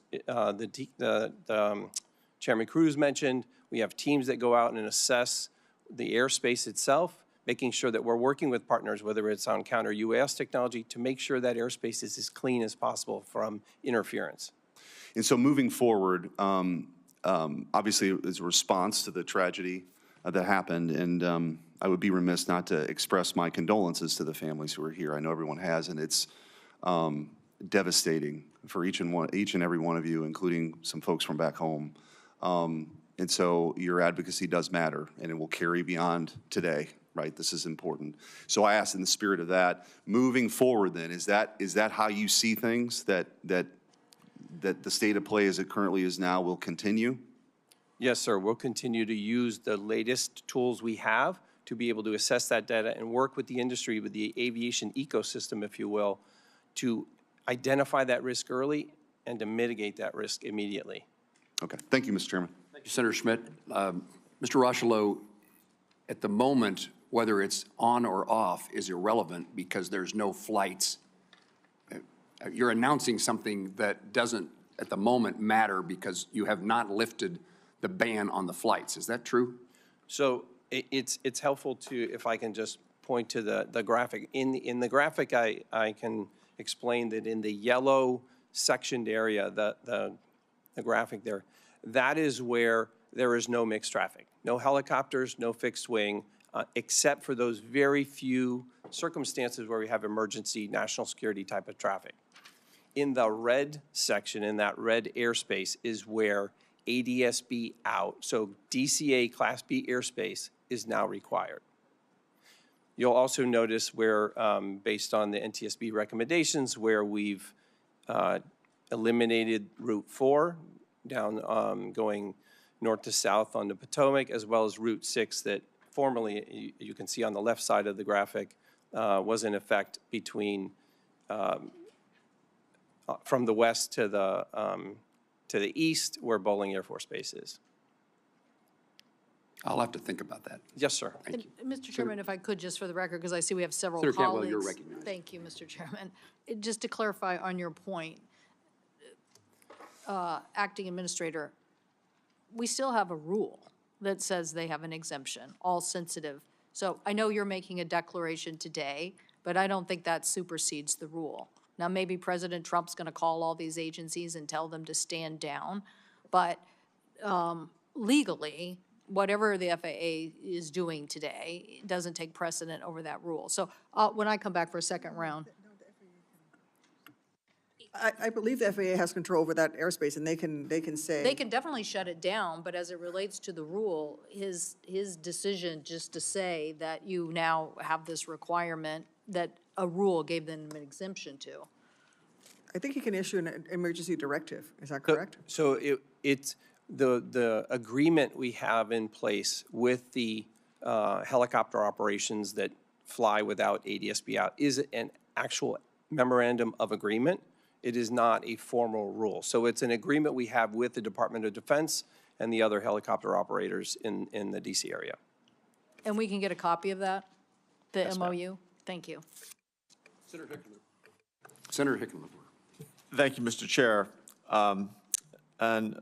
Rushlow, you earlier testified that you've looked at the places, the airports with higher volumes of mixed traffic. I think you mentioned Boston, Dallas, Anchorage. Is that assessment, have you gone through all the airports? I mean, does that mean that other airports in other large cities or where we have a fair amount of mixed traffic are okay? So we have 10 locations, a total of 21 airports. So we are doing this hotspot review, this mixed traffic review across the nation, including in the Anchorage area. So we're reviewing all the airspace designs to see where we may have this indicator of risk with mixed traffic. So helicopter operations as well as fixed wing. And so you mentioned Boston, Dallas, and Anchorage. That's not the full list, I assume. That's correct, sir. And so when will this be done? So obviously, 21 locations, I'm receiving regular updates. I anticipate that being, let's see, I anticipate that activity being concluded in the next couple weeks. I will tell you that our teams they're being very intentional about how they go through that airspace because it's been built over time as it relates to helicopter routes and other approaches and departure routes. So we're being very intentional, very careful. We don't want to move quickly with inducing additional risk. Right, I understand that, but obviously time is of the essence. Yes, sir. When you're a situation like this, making sure that even a preliminary warning as part of that assessment would be pretty valuable. And any indicator that there's an emerging risk, we would take immediate action. Ms. Hamady, you have in the past talked about workforce and making sure that you are fully staffed. And I think this is a direct follow-up on that. Are we fully staffed? I mean, you're going to look at this entire incident, and it's going to take the typical year and a half or 2 years, which, again, drives a lot of my constituents crazy. Do you have a timeline for when you will finish the full incident report or whatever the legal description is, when that will happen? We've committed to 1 year, barring any unforeseen circumstances, but 1 year. And so you have enough staffing on that? We have 40 experts at the NTSB that are currently leading this investigation. It is a high workload because it's not their only investigation that they're focused on, but they're very committed to this one. And then we have an entire agency that supports them. Right, we have a array of past reports, and it varies dramatically, but I appreciate the fact that you're trying to accelerate this. I think it frustrates a lot of people that it takes, so long. I mean, how long does it take to gather the facts? So, I mean, it is a complex investigations, and our investigations are very broad. And there's a lot of information that can change over time, and we are very fact-based, following the evidence. So we do, that's our credibility, so we want to be exact when we issue something. I will say, I do have to congratulate our workforce, because when I came on as chair, we had well over 400, close to 500 reports that were 2, 3, 4 years old, and they're now below 2. Right. So that is significant, but the complexity of investigations, and then the fact that some things we don't have control over, like if we can't get access to evidence because a district attorney or law enforcement is prohibiting us in a certain situation with a highway crash, that can extend the timeline. Sure. No, I've seen that. But I think in something like this, where time is of the essence, I Yes, appreciate you guys agreed. making the effort, and glad to hear that you have the workforce.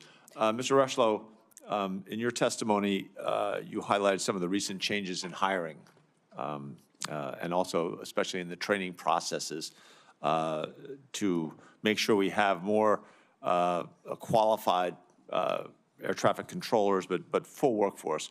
I know you're working with local colleges all over the country on that. Is that is that working? I mean, I think if we can accelerate that, we have Metro State in Denver is a place where we're turning out some of these members. Is that something you can ramp up? I'm very interested, and the Secretary has been very clear with the public as well as with me that we need to surge this hiring and do it well. Again, back to the testing, the surge, bringing people in. As it relates to additional college initiatives, we have an enhanced college training initiative, ECTIs, Right. that we're using in, I believe, 4 universities right now.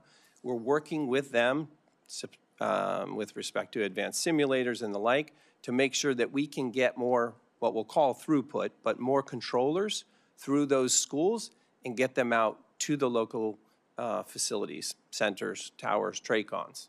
Great. I'm out of time. Yield back to the chair. Thank you all. Senator Sullivan. Thank you, Mr. Chairman, and let me start by saying that my heart goes out to the families and loved ones of the victims lost in the American Airlines Flight 5342 disaster at DCA, and not long after that, unfortunately, as well, the Bering Air crash in near Unalakleet and Nome, Alaska, flying over the Norton Sound area. And I'm thankful for the chairman for holding this hearing, and appreciate the NTSB and FAA and DOD focusing on the after action so this doesn't happen again, either here in DC or in my state. And I do want to focus a little bit on my state, great state of Alaska, because as I think all three of you know, we have a very high rates of airplane crashes, highest in the country, and airplane crash fatalities, which is why we launched with the NTSB's good work in 2020 and the FAA's good work in 2020, the FAA Alaska Safety Initiative called FOSI. And in last year's FAA reauthorization, I was able to include a number of provisions with the goal of reducing the rate of fatal aircraft accidents by 90%. That's a very ambitious goal. And require the FAA to improve maintenance of weather equipment.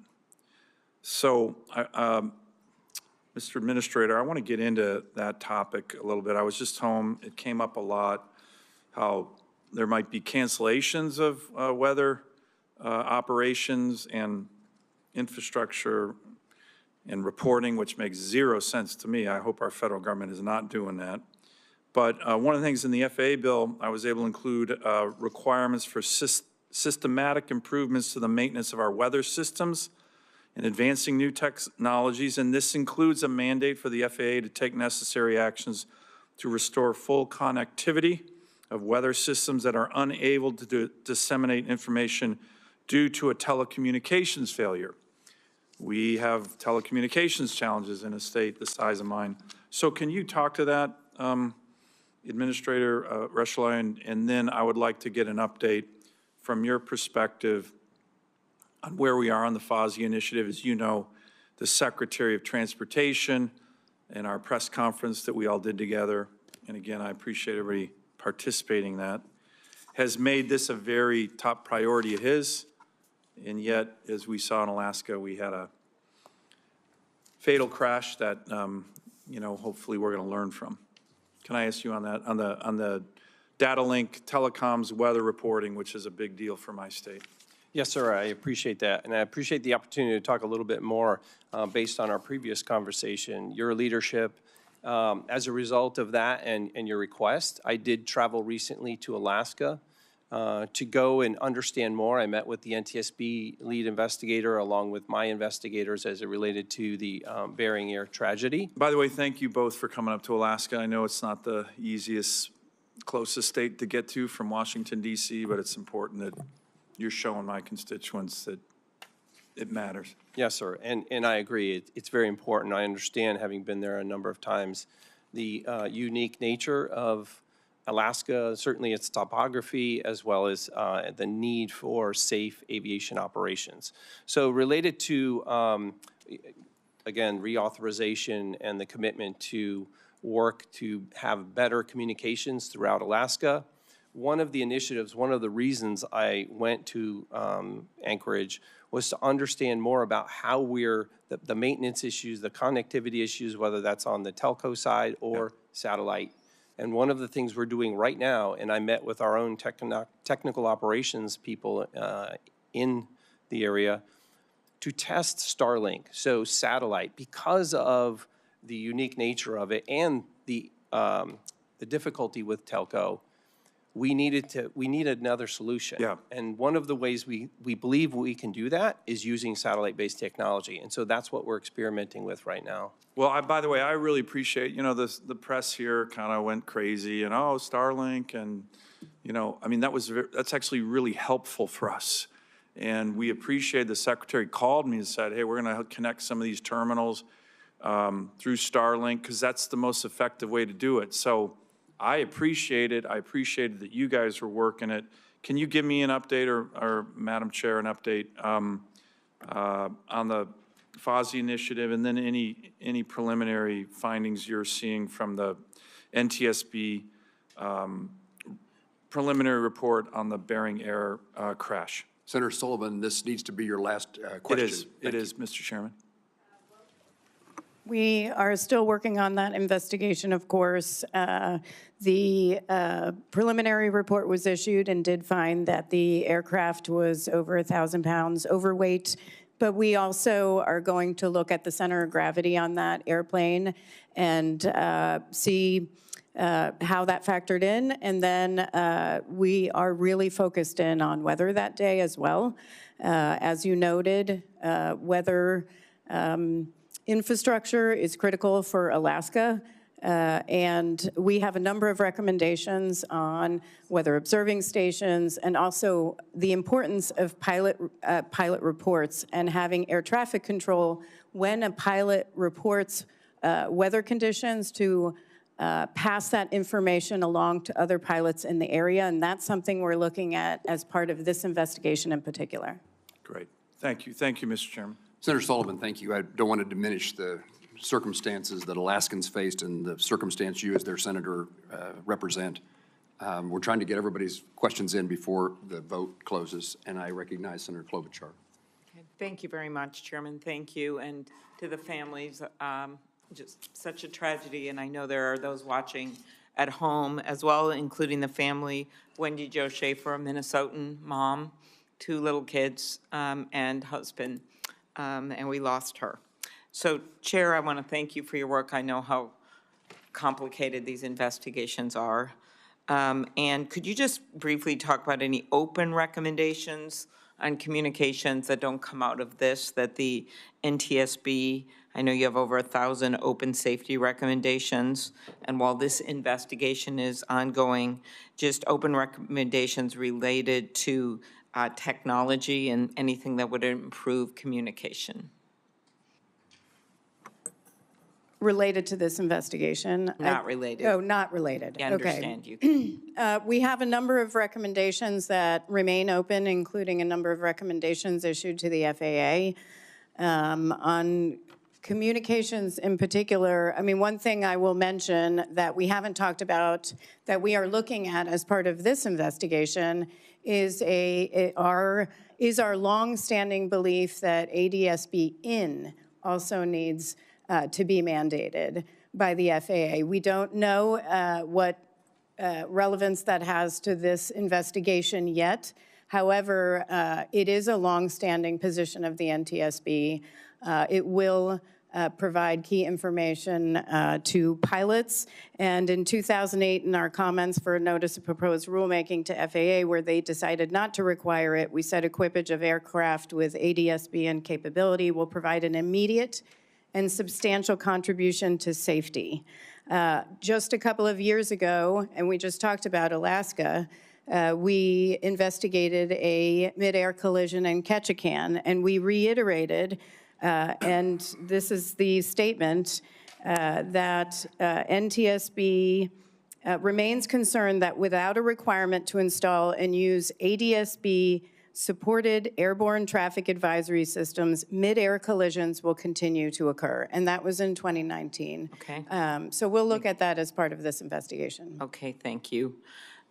We all know full funding of the FAA couldn't be more important. Last year, we passed the bipartisan FAA bill to improve aviation, workforce training, and actually Senator Braun, then Senator Braun, now Governor, and I required the FAA to conduct maximum hiring of air traffic controllers at the FAA Academy. And I guess I'd ask you this, Acting Director Rushlow, you discussed in your testimony the efforts that Secretary Duffy and the FAA have taken to bolster the air traffic workforce. I think 91% of the air traffic control facilities operate below recommended staffing levels. I think there's 3,000, some short. This is, I got from some of the people who do this work. Can you talk to the current state of staffing and how do you plan to maintain recruiting levels? We did have an increase, I believe, last year.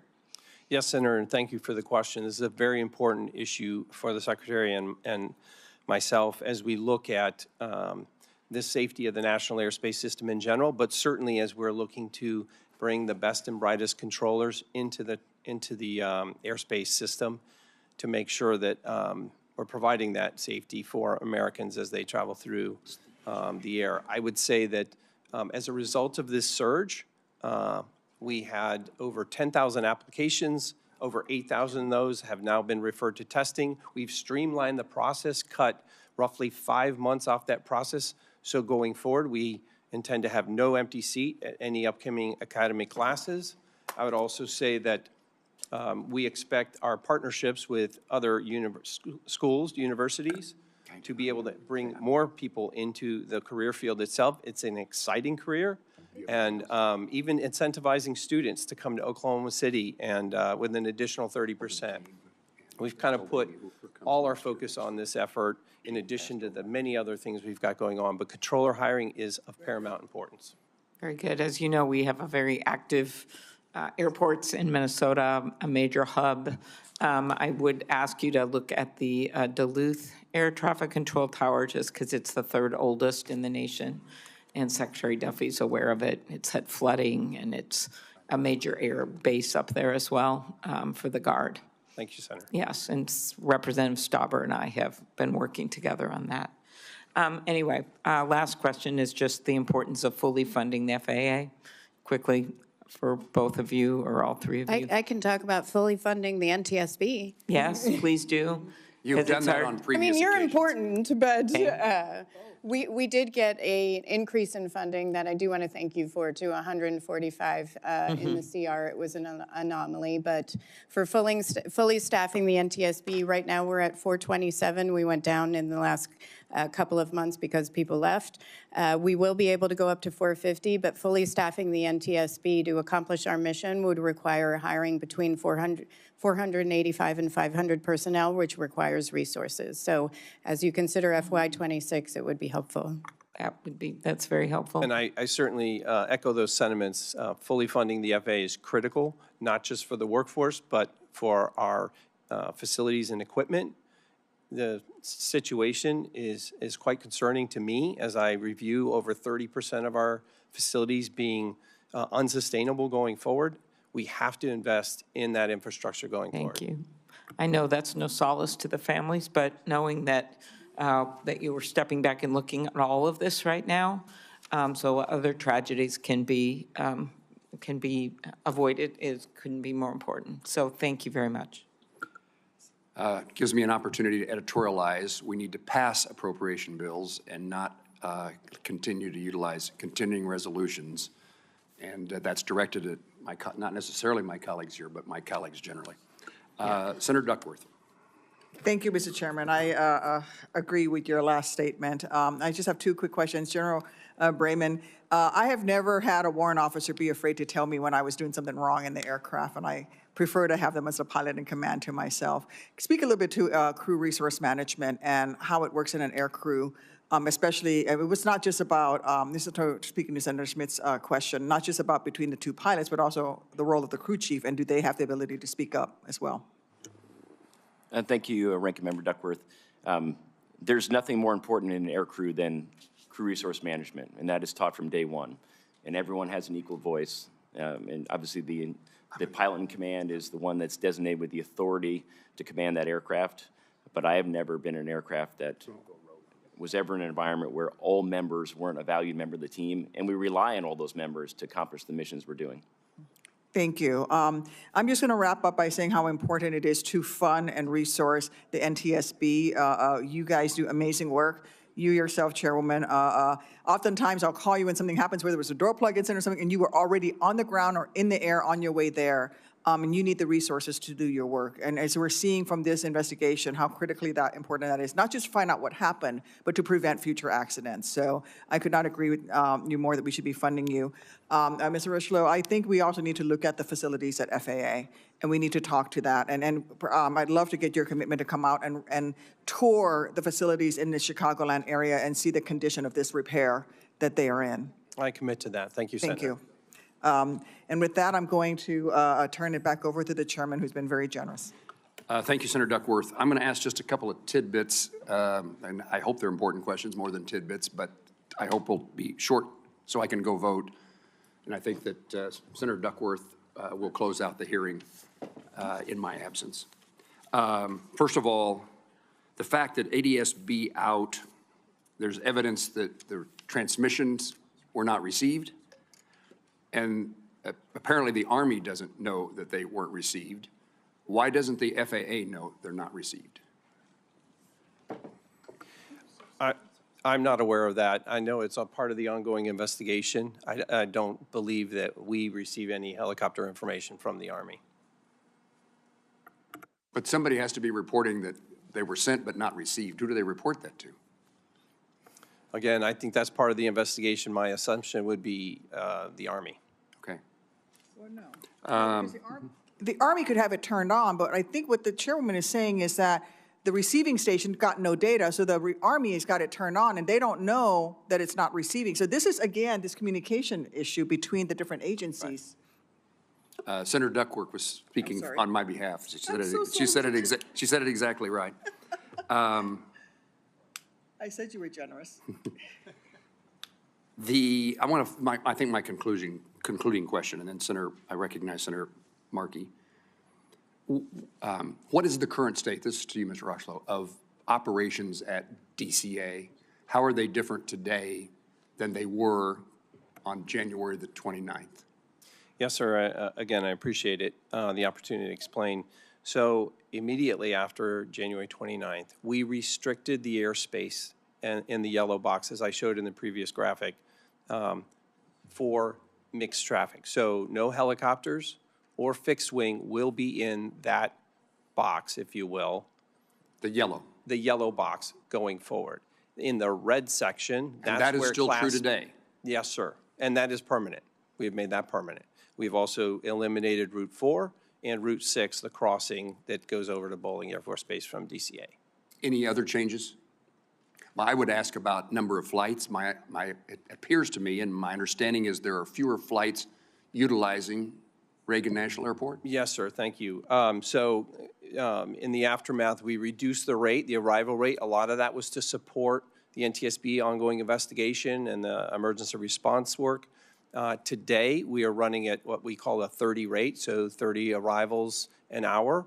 And we're doing that largely in partnership. I mean, we received great information from the NTSB regarding some feedback they were receiving during their preliminary investigation regarding the workload on the controllers themselves. Obviously, the tragic event has an effect. I mean, these people come to work every day. They care about what they do.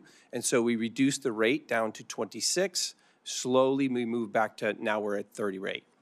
And will that stay constant or change in the future? So that, right now, that's constant, that's staying. We're continuing to monitor that. For the foreseeable future, the 30, Yes, sir. is it 32? 30? It can go to 32, but right now we're at 30, and we plan to maintain that until such time as we assess the safety and being able to go to a higher rate. Senator Markey, are you okay if I continue just a moment? I often, almost without exception, when I'm chairing a hearing, ask the witnesses at the end, the conclusion of the hearing, is there anything that you want to correct that you didn't say as you wish to say it? Something you want to make sure we hear? And then I'll turn conducting this hearing over to Senator Duckworth. Ms. Hamady? That's when all my staff cringe when I chime in. On this one, I would say I know there is a lot of focus on the FAA right now. I do think they are very focused on safety. We have an excellent relationship and have been in communication constantly since this accident. I would say one area we're really looking at also is how the Army evaluates when there's reporting of close calls. Do they get those reports, the Army I'm talking about? And how do they communicate, at the battalion level, how do they communicate and talk about safety? How do they evaluate safety? Are they getting reports? Are they monitoring their own helicopters that might exceed altitude levels? We have found so far that a lot of the conversation and safety discussion at the battalion level is really focused on OSHA slips, trips, and falls. There is a disconnect on some of the discussion around safety and safety assurance from the Army as a whole versus the battalion level. So we're really looking at that. Please answer this question, but just in my absence. Yes, sir, and I appreciate the opportunity. I just want to make it crystal clear that something was missed at the DCA crash. I take that seriously. I take that upon myself. I returned to the FAA just 2 months ago because I care about the national airspace system and the safety and the workforce. I'm dedicated to continuing that work. And I will continue to review what I mentioned before with respect to the hotspots, working closely with NTSB to learn what happened here and to make sure it never happens again.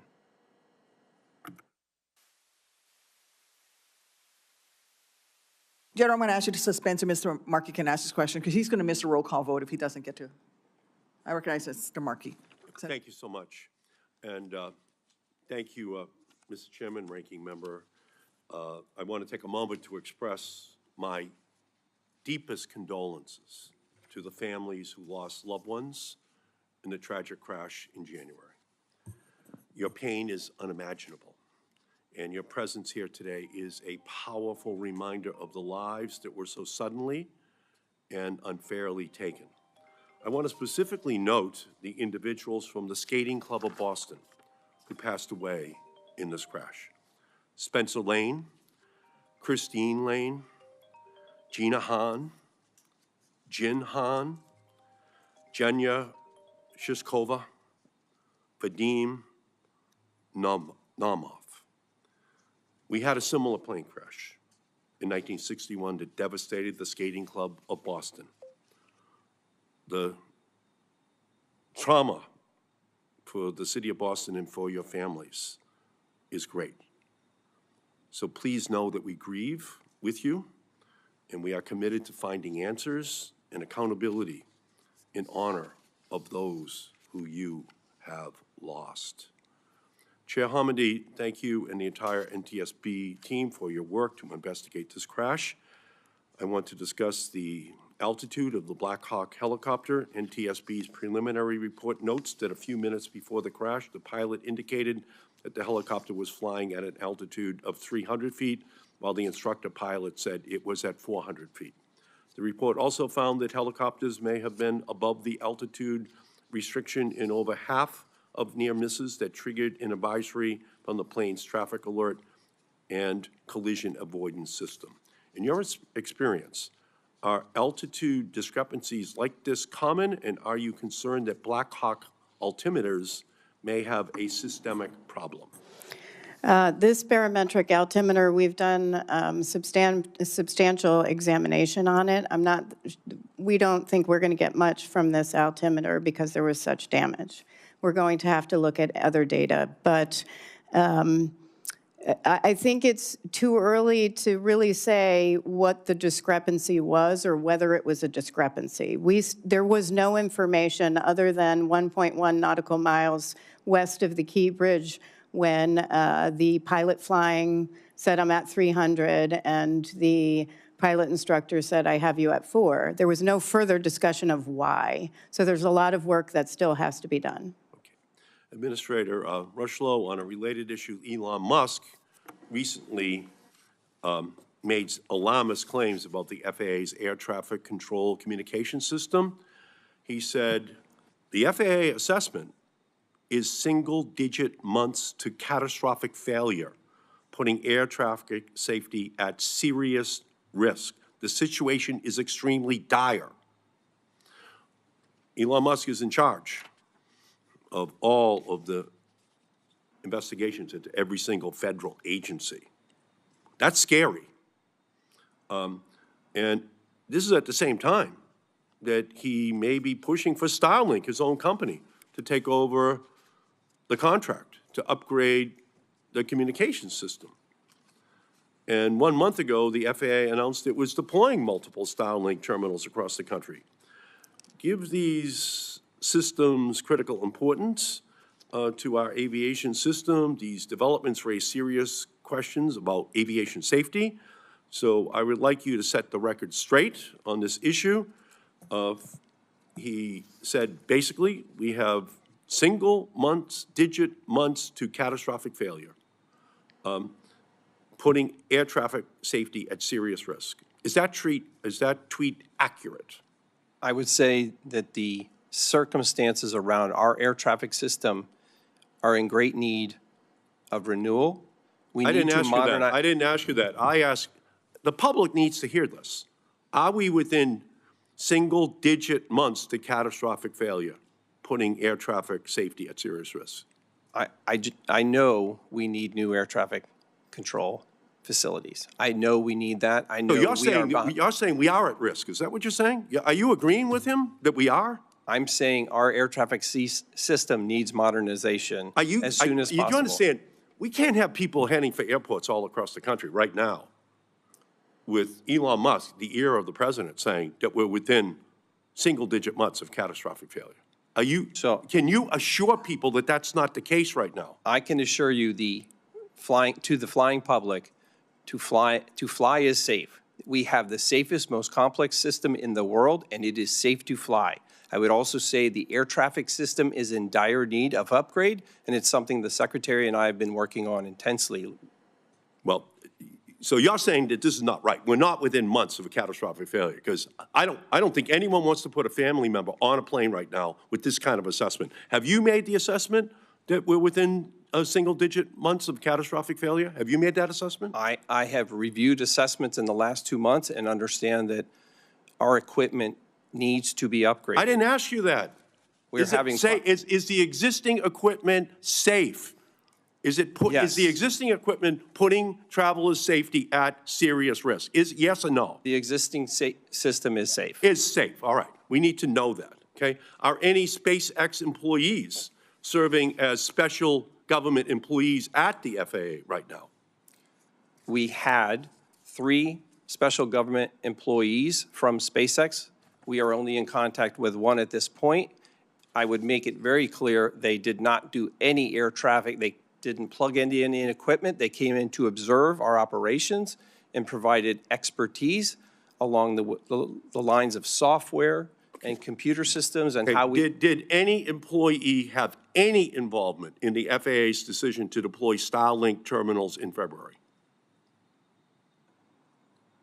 I'm sorry, if you could just repeat that question. Did any of those DOGE employees have any involvement in the FAA's decision to deploy Starlink terminals in February? There were no DOGE employees in that decision. Starlink is being tested at a number of our facilities, only tested and not plugged into any air traffic systems. Are any of these employees involved in the decision-making process around the deployment of additional Starlink terminals? No, sir. Okay, so I recognize that Starlink terminals may be an effective communications tool in remote areas, and I'm sure Starlink engineers think highly of their potential. We just need to be extremely careful. Yes, sir. That in making these life and death decisions, that they're not based on any pre-existing professional biases or financial conflicts. That's your job. You got to make sure this is the way we operate, because we're going to have hearings on this as this year and next year unfold. So I thank you, and I thank you, Madam Chair. Thank you. I'm going to return to General Brayman so he can conclude his remarks. Thank you, Senator. I do want to clarify 2 quick points. One on the memo requested by the chairman and both chairmen. It can be made available, however, it is part of the investigation. That is the unit's memo that discusses how they utilize ADSB out off. It's their policy letter. It is in the purview of the investigation. That is why it's not currently releasable. But certainly when the NTSB and the other investigations have done their due diligence, that we can look to make that available to the committee. Sure, For the NTSB, if the policy existed prior to the collision, you can provide it. That can be provided. Thank you. And What's your second point? And the second one, talking about whether we're willing to change the policy, the Army's policy. The Army is always willing to review its policy. Am I prepared to make a decision on ADSB out right now? No, Senator, but I want to do that informed by the facts that we have in this investigation. And those will drive policy changes. And that is not the Army policy, that's DOD policy. And the Army certainly has a vested interest in getting it right. But at the end of the day, what I'm most concerned about is the rigid application of that policy, that it's being done correctly and not being abused. And that is part of this investigation as well.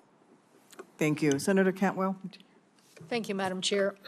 I wanted to just go back to this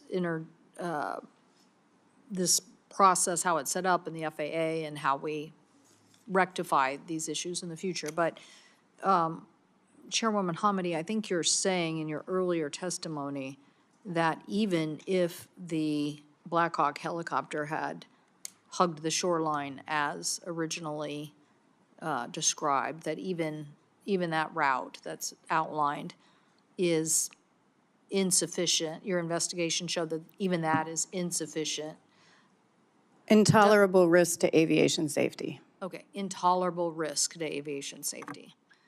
So, Acting Administrator, how did we get to a point where we have a route that's allowed and mapped, that the military is flying, that's interfacing with commercial aviation, that as by the very definition, the NTSB is saying it was, even if they flew the correct path, was an intolerable risk? I think you're saying that because the difference in separation was just too small. There's virtually no margin of error. No margin of error. How are you defining margin of error, just out of? I mean, just looking at this, and I think you have the printout in front of you, hopefully, or staff has it. that we provided. This is in, for the public, this is in our preliminary report and for those behind me. But the chart, when we looked at the when we mapped the glide slope and we looked at the helicopter route, which has no lateral boundaries, it's 75 feet max if you're hugging the shoreline. The collision actually occurred to the right and slightly above the dash line, right here. And commercial, and just so you know, pilots for landing on runway 33 don't have to be on this dash line. They can be above or below.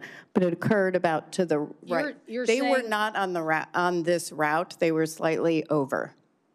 You're saying under this route, they could have been below or above this line, but you're now saying that 75 feet is not enough separation. 75 feet is the max. Because there's no lateral boundaries on this route, it goes down as you come over. And so helicopters are not always on that eastern shoreline, which is where the 75 feet is marked. And they weren't in this situation. They were actually to the right of this gray shaded area, which indicates the route that has no boundaries. But I thought your analysis, even if they were on that route, it's still an intolerable risk because there's Correct. not enough separation. 75 feet is very small. Right, so how did we get to this point is my question. How did we get to this point? It's like, it's a series of errors here, a series of errors. And so I'm just trying to understand, Acting Administrator, what office is responsible for this? What office is responsible for the exemption to the rule, which just made it worse?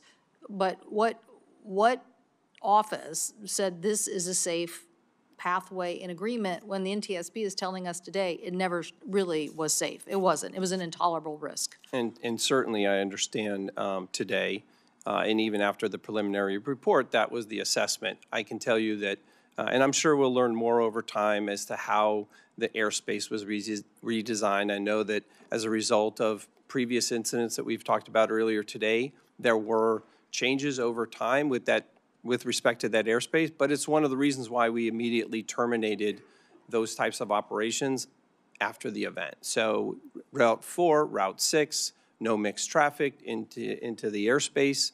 Those are the things that we put in place immediately. I think when you talk about how did we get there, I think we're going to learn more of that through the investigation. Again, I can confidently say, without knowing specifically what's in the investigation, that over time, those routes, that airspace was designed. It's one of the reasons why we've gone back to the hotspots now throughout the nation to understand the circumstances by which we move traffic safely and efficiently. What office at the FAA has oversight of this issue as it relates to this area? So the air traffic organization builds out the airspace, and there's an aviation safety office that reports directly to me that oversees the air traffic organization. And did that office ever bring up any of this data or information or have input from anybody that said, we don't like this scenario, there's too many close calls, too much interface, too complex, too hard to deal with? On this specific route, I'm not aware of that. I know that when we are presented with those, and we have been, and that's how airspace changes, when we're presented with those circumstances, situations, near midair collisions, we investigate them and we put mitigations in place. Well, I'm questioning whether anybody was investigating. I mean, that's the issue. You had an alarm going off once a month. You had the data. Maybe you're saying maybe people weren't looking at it. And while I get that AI is this very new and interesting technology, it's no substitute for the FAA having an oversight over this level of traffic. And so, as my colleague, the chair of this hearing mentioned, that like now we want to know, do we have other problems in other airspaces? I mean, we're very focused on DCA, but now we want to know, we have big military complexes, 10 bases, 10 military installations in the state of Washington. I'm sure Chicago has a lot. We want to know, do we have to worry about this somewhere else because the FAA isn't looking and doesn't have an organization that is overseeing this information? I agree 100% with you. This is of utmost concern to me, not just in the DCA area, which, again, we've put measures in place to reduce the risk and to make the airspace less complex. This is one of the reasons why we have a task force working on what we're calling hotspots, to ensure that we're looking at airspace design wherever we have mixed traffic in 10 locations. I believe it's a total of 21 airports specifically, to see where similar traffic like this needs mitigation. So you say this office reports directly to you, and you say this, they oversee these areas and the interface. Let me be clear about that. The office that oversees air traffic reports directly to me. The task force, the group of people that are looking at these hotspots specifically, are part of multiple parts of the agency: air traffic, aviation safety, airports. So we have a number of people part of that effort to make sure that we're looking at the airspace design, and if we find risk, we react. Well, there was risk, for sure. There was risk. It was being sounded in an alarm, and it wasn't being addressed. So now we have to figure out why that wasn't being addressed. There's a lot of information here that says very high risk, very high risk. So why was that ignored, or was no one looking at it? So we need an answer. I think this committee did very good work, in my opinion, after the Columbia accident, and set up more safety offices to make sure that we never miss something like that again. And I feel like that's the issue we're asking you today, and so we need to understand what you think is in place and why. If it was in place, did we miss this because little pieces of the responsibility was delegated to various parts of the organization and nobody had a holistic approach? Or, data, lots of data, and it's being ignored. But this is a clear that this was an unacceptable design.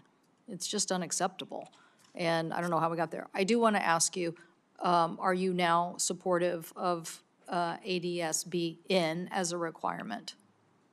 Making sure that carriers like this regional jet, again, I mentioned earlier, it's $20,000 or so per plane. Why can't we just say we're going to do this?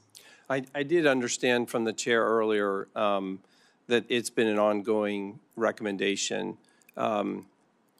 I have not personally looked into that in the last 2 months as to what the expectations are on ADSBN. I know that equipage on aircraft throughout the system can be challenging, but I certainly will take that back and look into it to figure out what specifically ADSBN would be, what would be required to mandate that. Certainly, if Congress passes a law, we would, as we did with... We already did, by the way, we already did. It was called the reauthorization bill. And as I said in my opening statement, we basically authorized spending for this through the equipage program.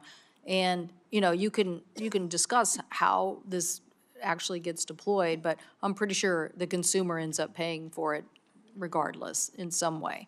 And so the point is, NTSB has been recommending this.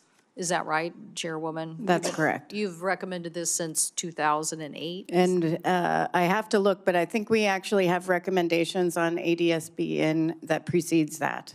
Those were comments, and if I may I add our 2008 comments to the hearing record? Thank you. Without objection.